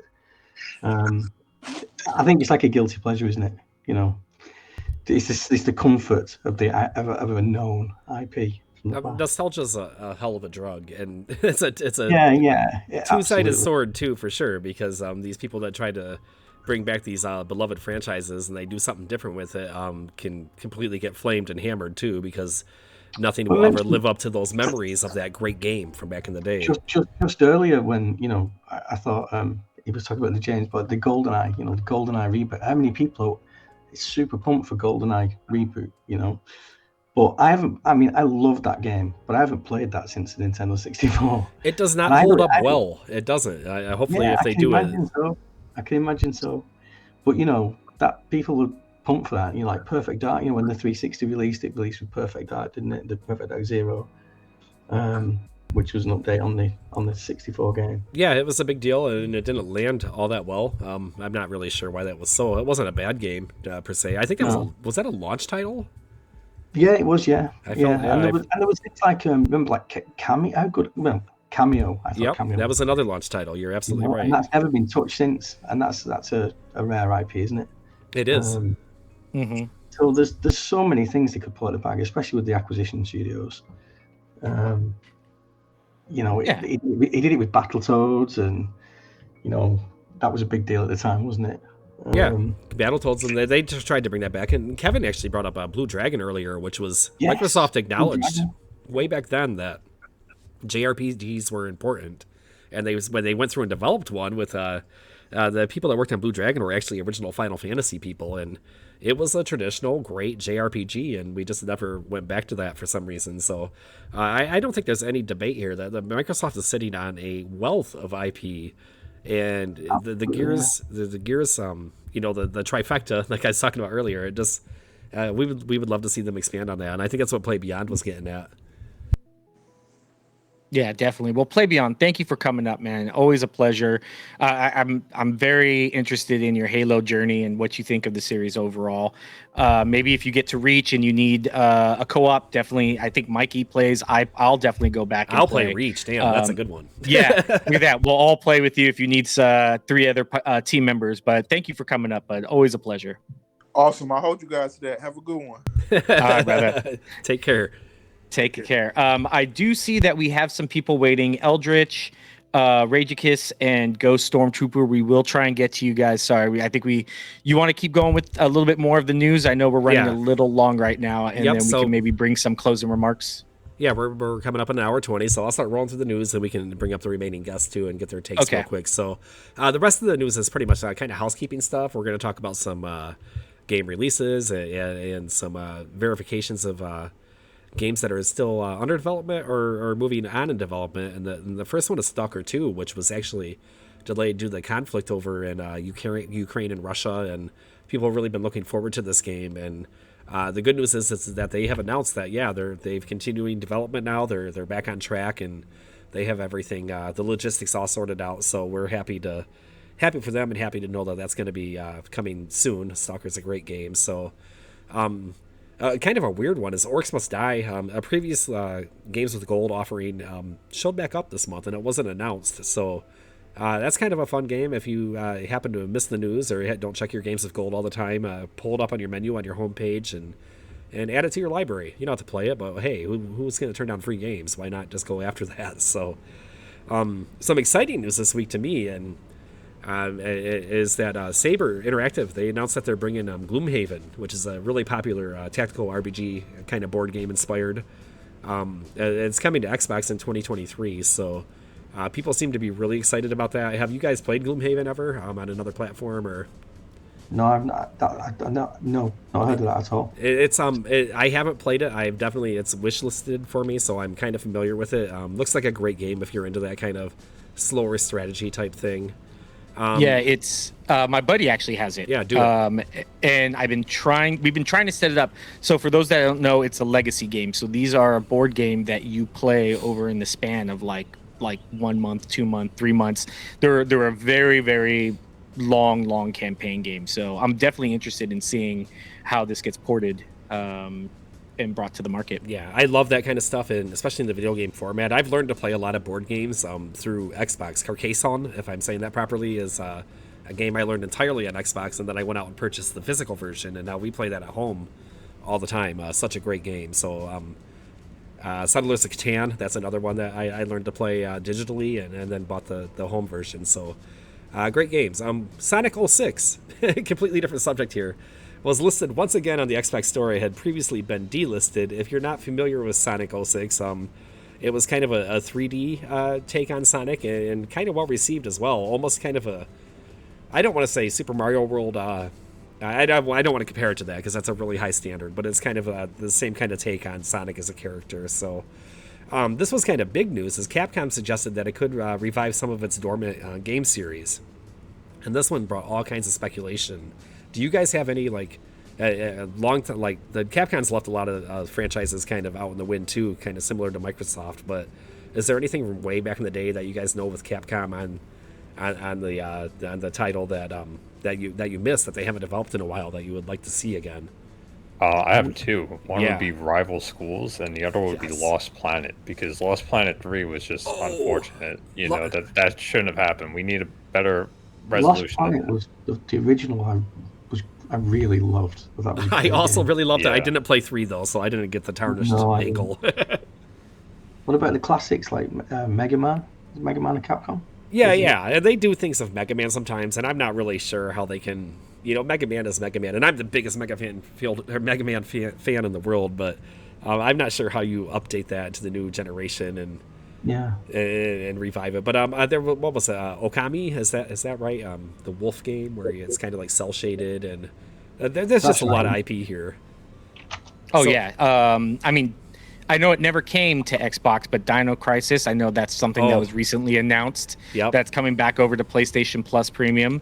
But yeah, Dino Crisis, that was always a great series. You know, the kind of not knockoff Resident Evil, but it fell in that same vein of that style. You know, well, so Amanusha was another one back then that they actually released an updated version not too long ago of the original game. So also on that same kind of weird walking mechanic where like the Resident Evil movement where you push forward and you walk into a wall and kind of slowly rotate while something eats your butt. But that's a different story. So. We got confirmation finally of Call of Duty Modern Warfare 2. It's been confirmed, but we have a ship date on it now. It's going to be October 28th of this year. So if you're a big Call of Duty fan, you know when it's coming.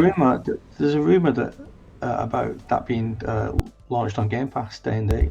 That was one of the rumors for the. I feel like that's people grasping at straws and just trying to connect the dots. That's all going to depend on how fast Microsoft can complete that deal with Activision. I was actually talking with the Xbox Era guys about that a little bit earlier this week, and I floated that to them. I'm just like, what do you guys, do you think that they can actually close this deal? Because Xbox Bethesda took 6 months to finish, and their take was that they don't think they can do it in time just because Activision Blizzard is a public company, and that makes this a lot more of a complicated process. So there's a chance, and it could happen, and but I just feel like this is going to take the full length to complete the deal, and we'll probably have to wait till next year until we start really seeing the fruit from that acquisition.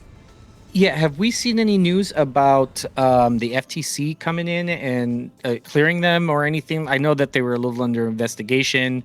I honestly, I'm sorry, I haven't really kept up with it. But do we have any news on what their verdict and what it was? Because supposedly they were looking into it or something like that, right?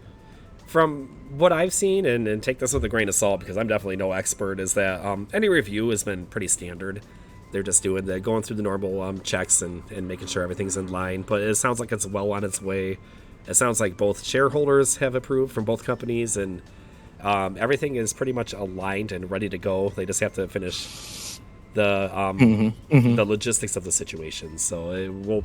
Okay. I feel like it's almost a done deal, but we still have the stock thing. I think somebody came out a few weeks ago and they said the stock price is trading $15 below the offer or something. And they're like, well, that means Wall Street doesn't believe it. So we'll just have to wait and see. But go ahead. How crazy would it be? Yeah, if one of the announcements at Xbox conference was the deal's gone through and starting today, all COG games, all stuff. They're just going to kind of day one. I mean, I think that would be a pretty big hit, but I don't know if I know they've been saying it's moved fast, but sorry, I'm just kind of wish listing, kind of just thinking outside here of what would be like a major epic reveal. But I think that would be it. Hey, deal's gone through. This is official. Welcome to the family. That would definitely fill the void of Starfield. And that's the question I took directly to I think it was Jesse from Xbox Era. I really like those guys, so I trust their takes on these things. And they're really great dudes. They are. And he's the one that was just like, this is, I don't think it can happen in time for the show. Go ahead. Especially, if that could drop alongside a Ubisoft Plus announcement, that could. I know you keep going back to that Ubisoft Plus announcement, and we might see something. I'm just not very excited about that personally, but that's definitely a possibility too. So go ahead, Ivan. Yeah, I was gonna say if they do end up dropping all the CODs on Game Pass, I could see it now. Kotaku would make an article: "Is PlayStation Plus burnout happening?" Coming back full circle. What a bomb that would be! Oh my goodness. Oh, that's great. Anyway, sorry, kind of took us on a tangent. What was the next news show? I know we got 2 people waiting now. Looks like Stormtrooper dropped out, but we still have Rageicus and Eldritch waiting in the wings. That's okay. You can try to keep those hands ringed, guys. Yeah, try to bring one of them up, and we have one story to kind of close on, and this might be kind of a broad topic.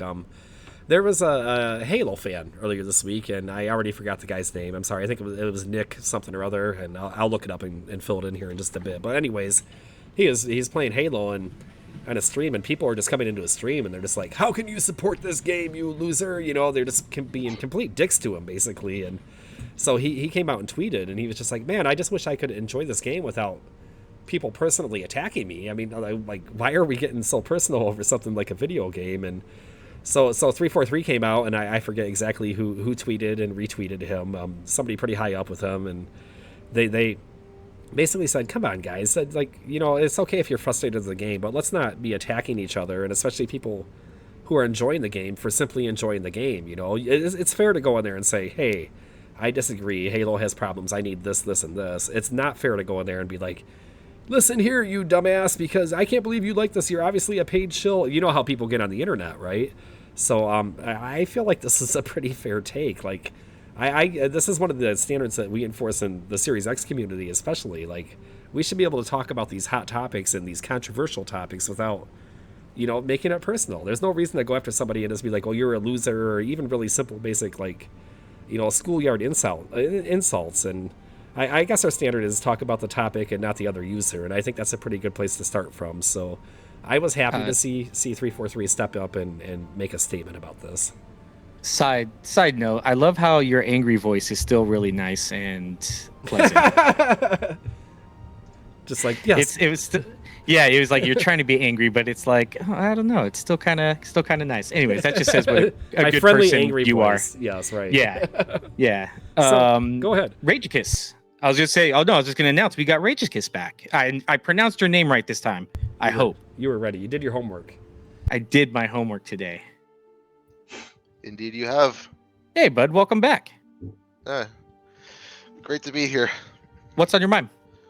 I know, like, it's been talked about a lot with Game Pass burnout and all that, but you know, to me, with the fact that I'm like really stingy with my money, I don't really spend a lot, so it's like a really bad feeling if, like, oh, you get this game that you think you'll enjoy and then you play it and then you're just like, oh no, it's not what I wanted, it's not what I like, and so you just like wasted a bunch of money. But with Game Pass, it's just like you play it, you don't enjoy it, oh well, you can just play another game, it's fine, you could just uninstall it and just move on. It's like, to me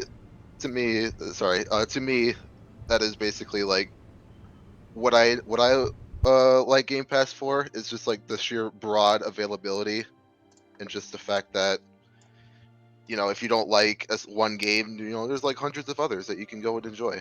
So that's great. I wasn't sure where you were going at first, because you're like, if you don't like one game, I thought you were gonna just be like, burn the service and throw your Xbox out the window. But no. I enjoy that, and I feel the same way. I don't know how you can dig through it, especially as an Ultimate subscriber, if you have access to a PC, that you can't go through and find 2 games a month that make that $15 worth it to you. Personal take. Like I said, I know it's subjective. If you disagree, more power to you, but I'm fully in your camp.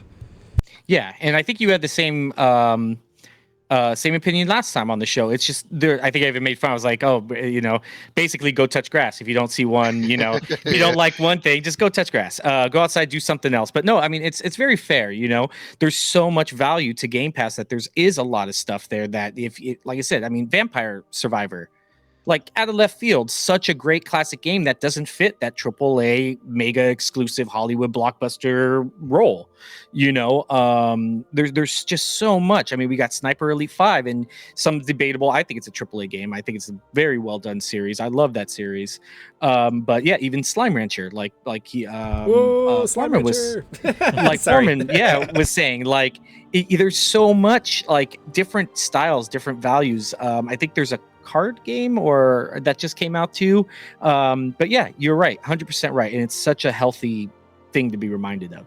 Yeah, and I just want to add, like, you know, I kind of relate like with the idea of like being like a stingy gamer because like you know something's gonna go on sale. Like Lego Star Wars is already on sale. It hasn't been out that long, so I always would wait out for a sale. And sometimes that gives me like okay, even though I waited till it went to $30, now I have like this expectation that it needs to be a $30 game. But with like Game Pass, even if I'm not that like over the moon about the game, I'll still play it because I'm like, it's already installed. Let's see where it goes. Like I don't know. It's just weird. It takes away that like I could just enjoy the game and not even think about how much it cost me because I already paid the subscription. I might as well get all the value out of it and just play as many games, ride them out. And if I really don't like it, then that's just a personal thing. Like I can actually be like one of those people who are like, oh, it got good after 20 hours. I can be like, I played 20 hours. I still don't like it, rather than like I wasted 20 hours and $20, right? Yeah, sometimes I'm actually happy when a game sucks. And I'm just like, you know what? I didn't spend a dime on that. I'm moving on, Good for that game. I gave it a try. But, it doesn't hurt. Because when you buy a game, even if it's $5 and you spend an hour with it, you're just like, oh my God. I'm just like, what did I just waste my $5 on? I could have bought a gallon of gas. Just yeah. So anyways. No.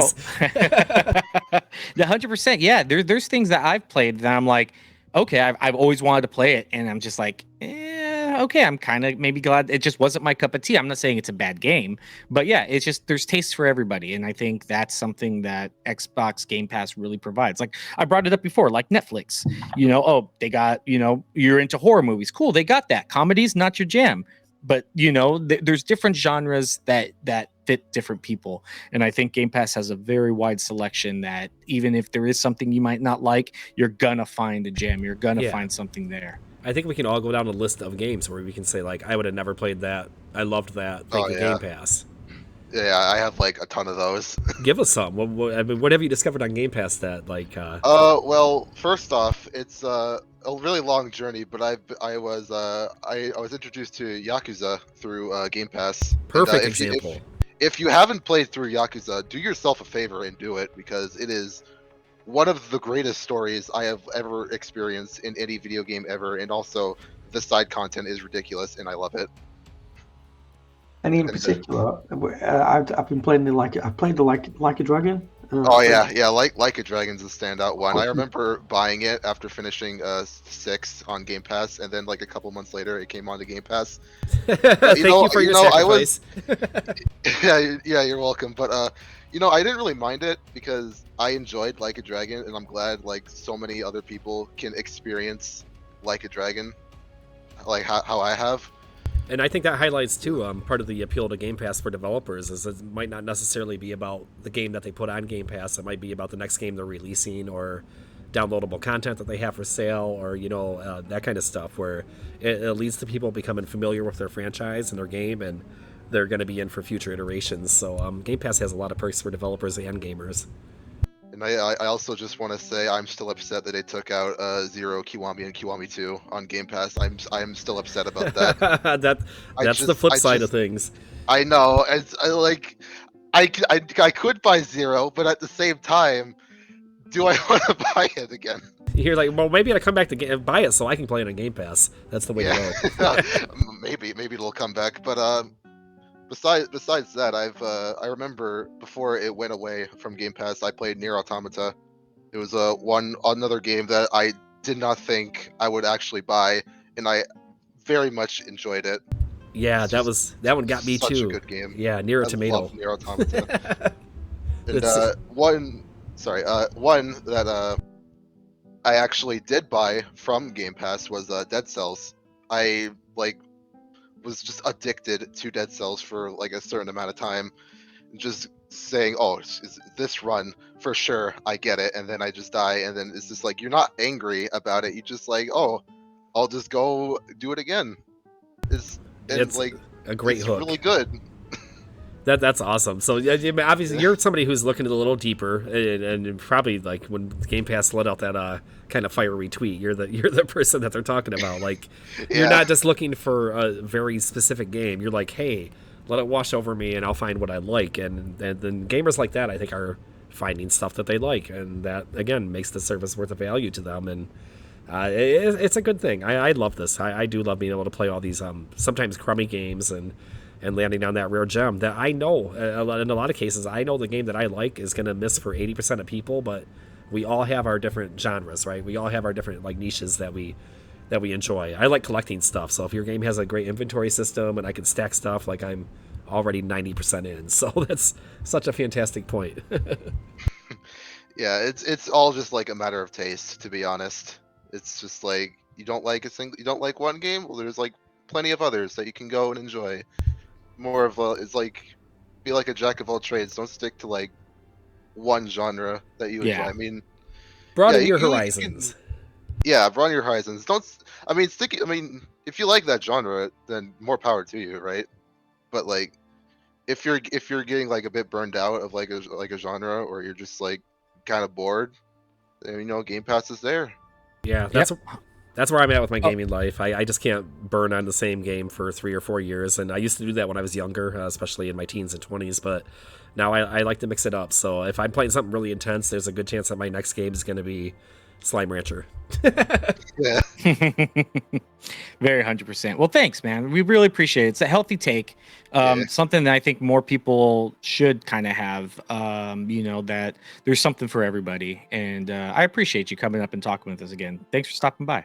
Oh, you're welcome. And I just also want to say I bought Judgment and lost Judgment, so hopefully it comes to Game Pass soon. Thank you so much again. I have a list I'll send you after the show. yeah, sure. I'll do it. Thanks for your sacrifice. Yeah. You're welcome. Awesome, bud. Awesome. Take it easy, bud. Have a good one. You too. All right, I think we have time for one more guest, and then we'll probably wrap up the show today. So I see that somebody has been brought up, and I see Eldrick Works, and then ... So I don't know if there's more to your username, but welcome to the stage. Eldritch Workshop? It used to, yeah, it's Eldrick Workshop, but it's a mixture of a personal project I'm working on, but I'm not here to pitch or anything. I know the rules. So I didn't come here to be like, Wacky Waddle Inflatable 2-Man, buying 2nd Street or whatever. Oh, yeah. Wait, tell me more. tell me more about your Wacky Waddle. Well, it'll survive inflation, waves its arms. I'm has in. An Xbox. How many can I buy? Go ahead. Okay. I think one of the craziest things. First off, in terms of Kotaku, the only guy who knows anything properly over there is fucking Luke. And he's the only one who covers actual like game news and things that are outside of the genre of the normal kind of cast of characters.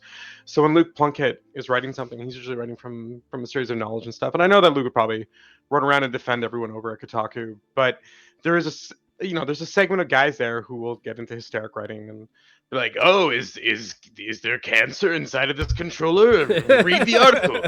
And I don't blame them because of the nature of the stuff. Like that's just kind of the nature of the beast. But sometimes when you read these articles, you're laughing because you're like, guys, this isn't the real issue in the industry. It's like, oh my God, is there burnout on Game Pass? I'm like, no, but there is the death of retail and the death of trading and games as a service that are becoming big. And how does the Game Pass affect games as a service? Yeah. How do indies compete with AAA when AAA can completely dominate a Game Pass? And then how do you stand out when everything's free?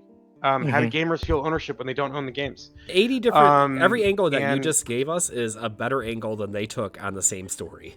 Yeah, sure, fair enough. Yeah. One of the things I can say, and I've worked actually for a number of indies in the past, and in terms of brand and marketing and things like that, I've done that in Montreal and other places in Canada. But one of the things I want to get into it, and I'm not going to break any NDAs here, so don't worry about that. But one of the things that always has struck me is that the Game Pass allows products that otherwise would flounder and not be able to kind of propel themselves forward to get ahead. That's been a very big positive about it. The negative is something that a lot of people don't understand, especially younger generation guys who are like, Game Pass, free, awesome, yeah, $10. Retail causes a problem, which is that you have all the retailers who argue with each other. They go in, they make big purchases, they put things on the shelf, they go to Action Alley, Walmart, or Costco, or whatever. Action Alley is the aisles where people walk around, like when the soccer mom or the grandparents like, my boy said he liked that pirate game, and it's like, here it is, Black Flag. And they'll go buy that for their kids. They don't know anything else. They just know, buy the blue box that has the Black Flag on it. That's the instructions they got. They don't know anything else about the product. Times have changed. People are getting older now. A whole generation of people have kids who know what games are. They didn't just play Pong. They actually remember playing Elder Scrolls, or they remember the first time they played StarCraft or something like that. Now they're buying for their kids. Game Pass offers deals for those kind of things. That's why I think Microsoft is more and more going towards family deals and bundles and getting more access and easier access, because they realize that families have tighter and tighter budgets, but they also realize that they need to be able to reach out to a larger and larger market. and it doesn't hurt them to knock retail off of its high horse. If the only time that they interact with you is for a Game Pass or for a digital purchase, that's not dealing with GameSpot, that's not dealing with Walmart, that's not making negotiations or deals or event exposing or large parties or things like that. So that's really where I think it comes from. But the problem is, or at least the problem that I'm seeing, which is really fascinating to me, is that we have companies, and indies are safe from this in many ways. Not many indies make games as a service, at least successful ones. So indies are just firing off gems. Like even the V Wars that we just saw is like, getting a lot of attention because of Game Pass and other things.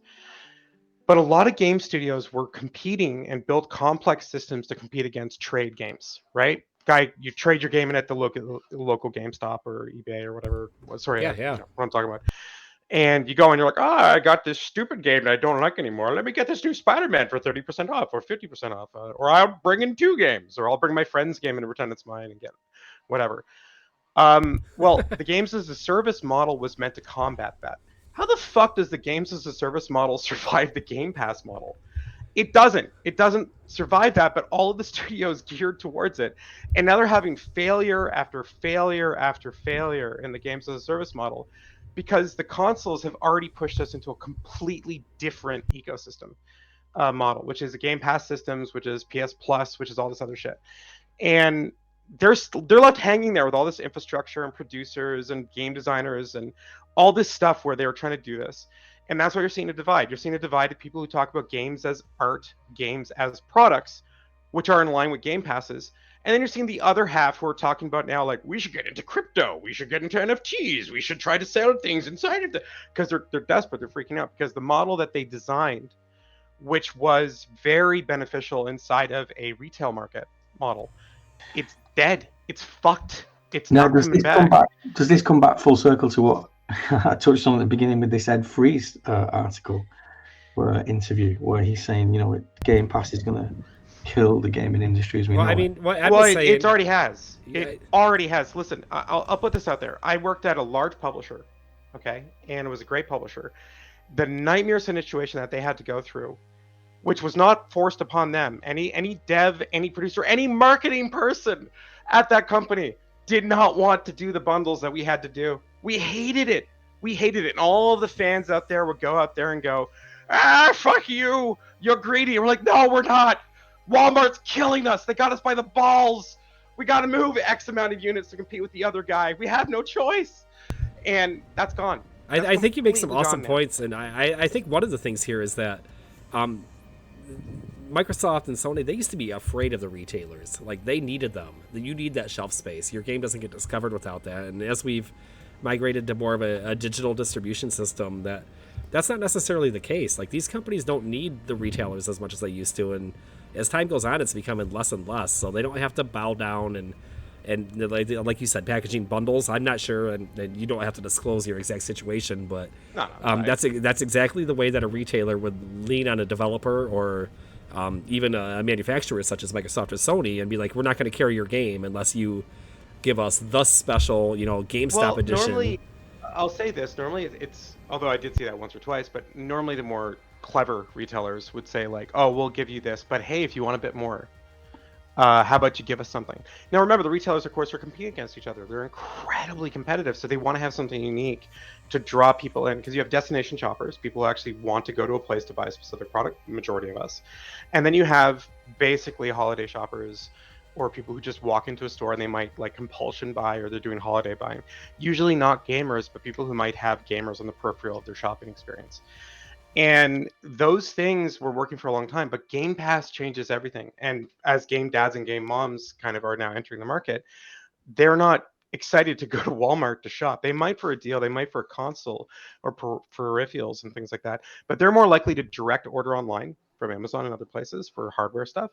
And then they're more than likely to look at Game Passes or game bundles and things like that and say, oh, this is interesting. This is going to cause all sorts of problems. I think the biggest loser out of all of this, in my experience, at least looking from the outside, this is 100% not based on my own personal experience.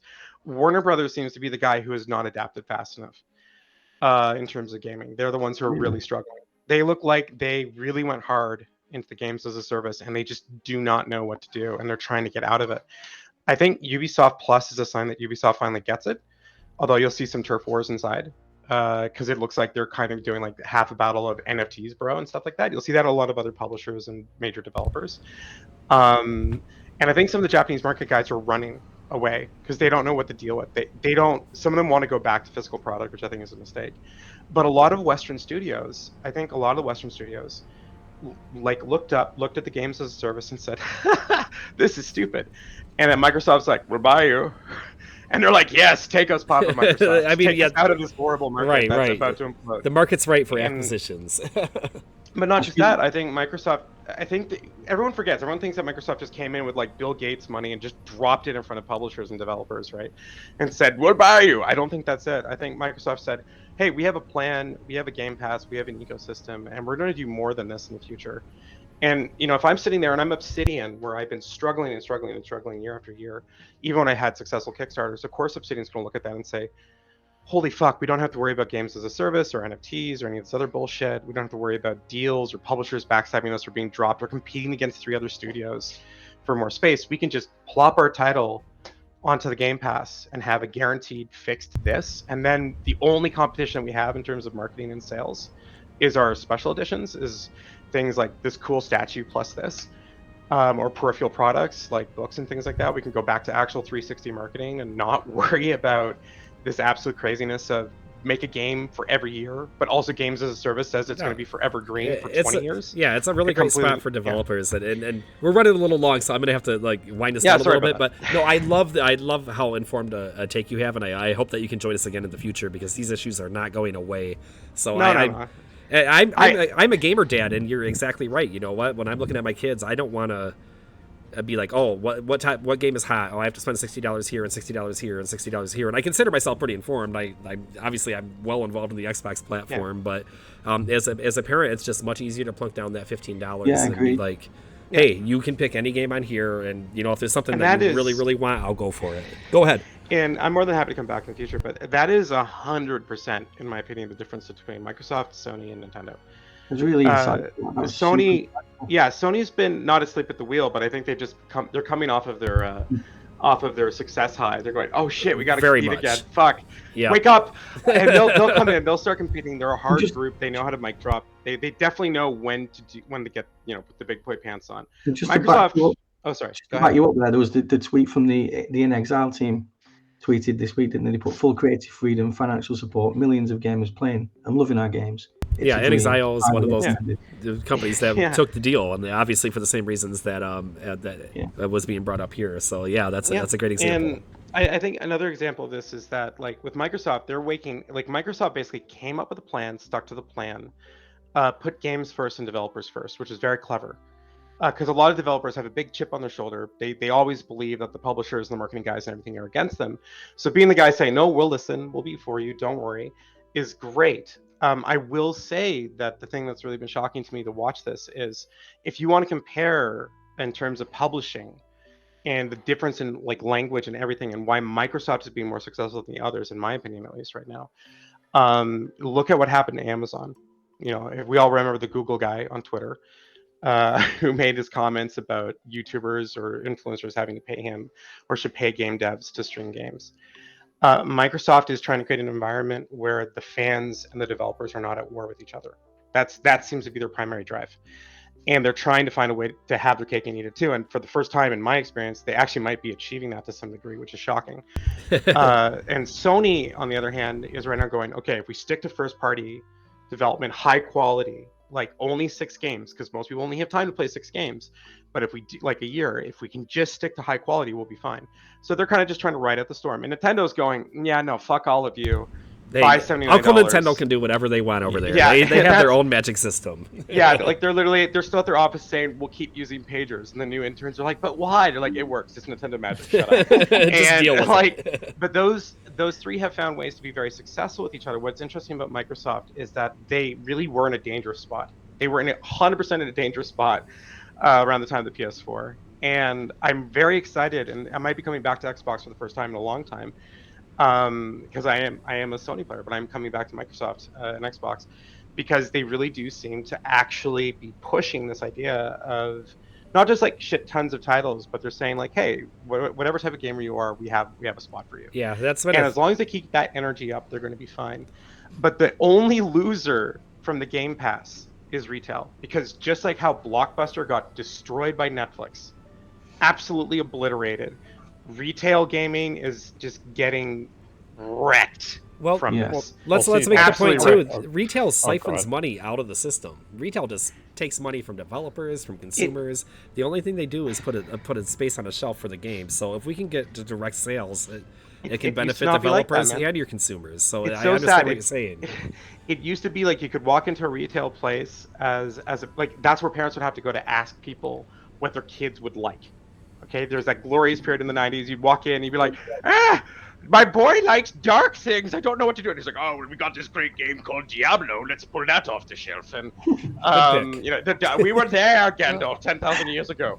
But the thing is that whole atmosphere has changed. We're not way more informed. Someone can jump on YouTube, on Twitter, whatever, on TikTok, for fuck's sake. TikTok is giving us game advice on purchasing. And you can like literally look at this stuff and make decisions, and parents are doing that through these things. And that is crazy. And walk into I don't know anyone here is from Canada. Walk into a fucking GameStop, or what was it called? I always get the name wrong, but you know what I'm talking about. Funcoland? Was it? EB Games. EB Games. EB Games. Thank you, because I always get them GameStop because it used to be that. But if you walk into EB Games in Canada, like half the wall is Funko Games. Then they got like T-shirts and bags and stuff. And it's great. My son now can get T-shirts from a store. I can go buy like that Fallout thing for Halloween for him. It's fantastic. But then I look at it and I'm like, where's the game section? And I go to the game section, and the used section gets smaller and smaller, and they now have these bins that have just like 50 of the same title that no one wants. We can parallel this to like the obviously music was the first kind of the transition to digital, and it's the kind of same way it went. So thanks so much for coming up, and I want to have you again. I want to have you up again. So I do want to get Grimm's take real quick before we go, because I know he's been trying to jump in. Well, I was going to say that outside of Game Pass, we've seen this with PC gaming. They went digital, and we lost all the big box games. So like, I don't think it's fair to blame Game Pass for it per se. I think this is just like a digital thing. And also PlayStation just recently, I mean, I know they had PS Now, but they just recently jumped in on this PS Premium thing. And even their stock has been dropping, like Nintendo is like maybe the only one that still has like a physical media presence in stores. But for the most part, I've been seeing all these things, sort of dry up. And it's because the digital sales are just way more convenient, especially after like 2020 when we started getting locked in. Digital's just boomed, So yeah, Game Pass I'm sure isn't helping, but like I see Game Pass sort of filling that void that we've lost when Blockbuster and things closed out, because it went to streaming, but it was only for movies. Yeah. We didn't really have anything for games. You used to walk into a Blockbuster and see 80 games, and it's kind of the same experience. It's funny because I was actually like, before I got in the game industry, I worked as a Blockbuster cashier. It's a long story. But I actually got my job by working at Blockbuster, which was hilarious as a cashier. Everyone at my fucking old place couldn't believe it. I was like, I just knew somebody, and they're like, what the fuck? But I won't talk about that another time. The thing is that what happened was you'd have someone come in, they'd run 3 games, and they had a Game Pass actually where you could keep trading games in a Blockbuster all the time, which is funny. That was called the Game Pass. And the big thing about it is that the number one thing that destination shoppers want is convenience, and they want to be able to get what they want right away. And then gift shoppers want to be able to find the thing that kid wants easy. And right now, Game Pass is kind of, and digital passes in general, whether it's PlayStation or Xbox, is becoming that, because now game dads and game moms who understand digital stuff are looking at that, and they're like, oh, I'll just go on to this. Oh, you know what? I'll just tell the kid, hey, I got you a year of Game Pass or a year of PlayStation Plus or whatever, which makes the console much more important, which is why having different kinds of consoles, digital and physical, is good. There is some negatives. There are some super negatives here that consumers should be aware of. But the positives, in my opinion, are huge, and it's changing things. Yeah, there's a lot of angles to it. So I tell you what, thank you for coming up. Yeah. That's a great conversation. I think everyone agrees, though. Kotaku released an article being like, Game Pass fatigue. I'm like, bro, it's like saying, like, oh my god, no one likes Netflix anymore. I'm like, they'll just go to Amazon. Like, are you high? Oh no, we canceled for a month. Then the next game gets released, and we all get it again. Right, that's kind of like we were saying earlier. A lot of these people are going to be back, so it's kind of It's kind of a weird story. I just feel like it really was just kind of a baloney story to fill the news void. They're just upset that if they can't promote a thing and you click on the link and they get a commission anymore, that's what's going to happen. Yeah. So, Well, hey, drop a comment. Up, drop a comment in the comment section. We'll throw you a month of Reddit Premium. It gives you a month of ad-free surfing. It's the least we can do, and I know it's not much. Do me a favor though. If you can take that and just give that to someone random in who's listening. Yeah, prefer that. you know what? We will. We'll find someone in the comments. Yep. I remember those old people flush with cash. Give it to the masses. Yeah. It's fine. Take care, and we hope to hear from you again. Yeah, No absolutely. worries. Great guest. Great conversation. Thank you. So yeah, I mean, I think the best way to sum it up is Xbox is focusing on the gamers, and that's the biggest winner right here. Is they're focused on games, but I think they've put gamers first, and you're seeing it now. But yeah, we are getting a little long in the tooth. We might be reaching record lengths here. I think we're about to hit the 2 hour mark, so it's a good show. Guinness Reddit record. But yeah, I guess let's do our closing remarks then, Foreman. Yeah, I'm gonna play games this week and enjoy myself. You? Pretty much. I'm gonna finish. I may do some WoW. I did stream WoW first, and then now I think today. Hold on, I gotta stop. What's Are that? you playing WoW Classic or WoW Current? Retail. I'm doing the retail. I heard it's way more consumer friendly. I think it'll be a little bit easier to stream and stuff like that. So I think today I will do Final Fantasy 14 just to see the beginning of that. That way you have two comparisons of starting one and now starting the other. You can kind of see both at their starting points. So probably Final Fantasy 14 and then Vampire Survivor, as well as maybe some more Fortnite or something. I don't know. Got to see what I got on my streaming schedule. Nice. Yeah, Kevin is streaming too, which is kind of cool. I should check you out sometime. I was just kind of joking. I've been playing Tropical 5, and I've already played through it. I think I got 980 out of 1,000 achievement points. But what they did is they released a new edition for the series consoles, and it has a complete reset of achievements. And I was just like, hell yeah! Like I got back into it because now I can go through and enjoy it again. What kept me from 1,000 pointing originally was because there was kind of a bug at the end of the game where your military acted weird, and I won't go into details on it, but I believe that's fixed now. So I'm gonna run through that game again this week. I love those games. They're cheesy strategy games, but they're just a lot of fun. So, Moko. Last week I said I was going to finish Guardians of the Galaxy, and I didn't even touch it. So I'm going to make sure that happens this week. That's my gaming goal. I'd like a man who follows through. So good, and what a great ride! I want to get back to that game too. It's so much fun. I think that's it. Mikey's gone. He's watching the Twins and the Royals, so we'll be rooting for the Twins for him, I guess, unless you guys are Kansas City fans. I don't know. The Twins. The Twins. We got Grim. Grim, what are you playing? What's your plans this weekend? Well, I'm still gonna probably mess with KOTOR too, because I'm having fun with that, and I'm on like the last planet. You could do them a little out of order, so I'm basically almost done with that. And as far as outside of that, because I don't think that's gonna take me very long. I don't know. I think I'm just gonna use Game Pass let's see what I end up falling into, rather than having something like pre-planned, because usually when I pre-plan it I don't get to it. Well, so I'm just gonna go in. Yeah, they have that randomizer. You can give that thing a spin. You don't know where you're gonna end up, but it'll probably be Vampire Survivors. Just something that is completely not you. But no, I mean, I'm not saying that isn't, but I've tried it a few times. Let's say I had less than great results. So, we'll catch up next week. Everybody take care this week, and really good show, good discussion tonight. So can't wait to do it again. And we're getting real close to that conference. That's going to be a fun time. Everybody yeah. So everybody take care this weekend and have a great week of gaming. You too. Take it easy, guys. Bye, everyone.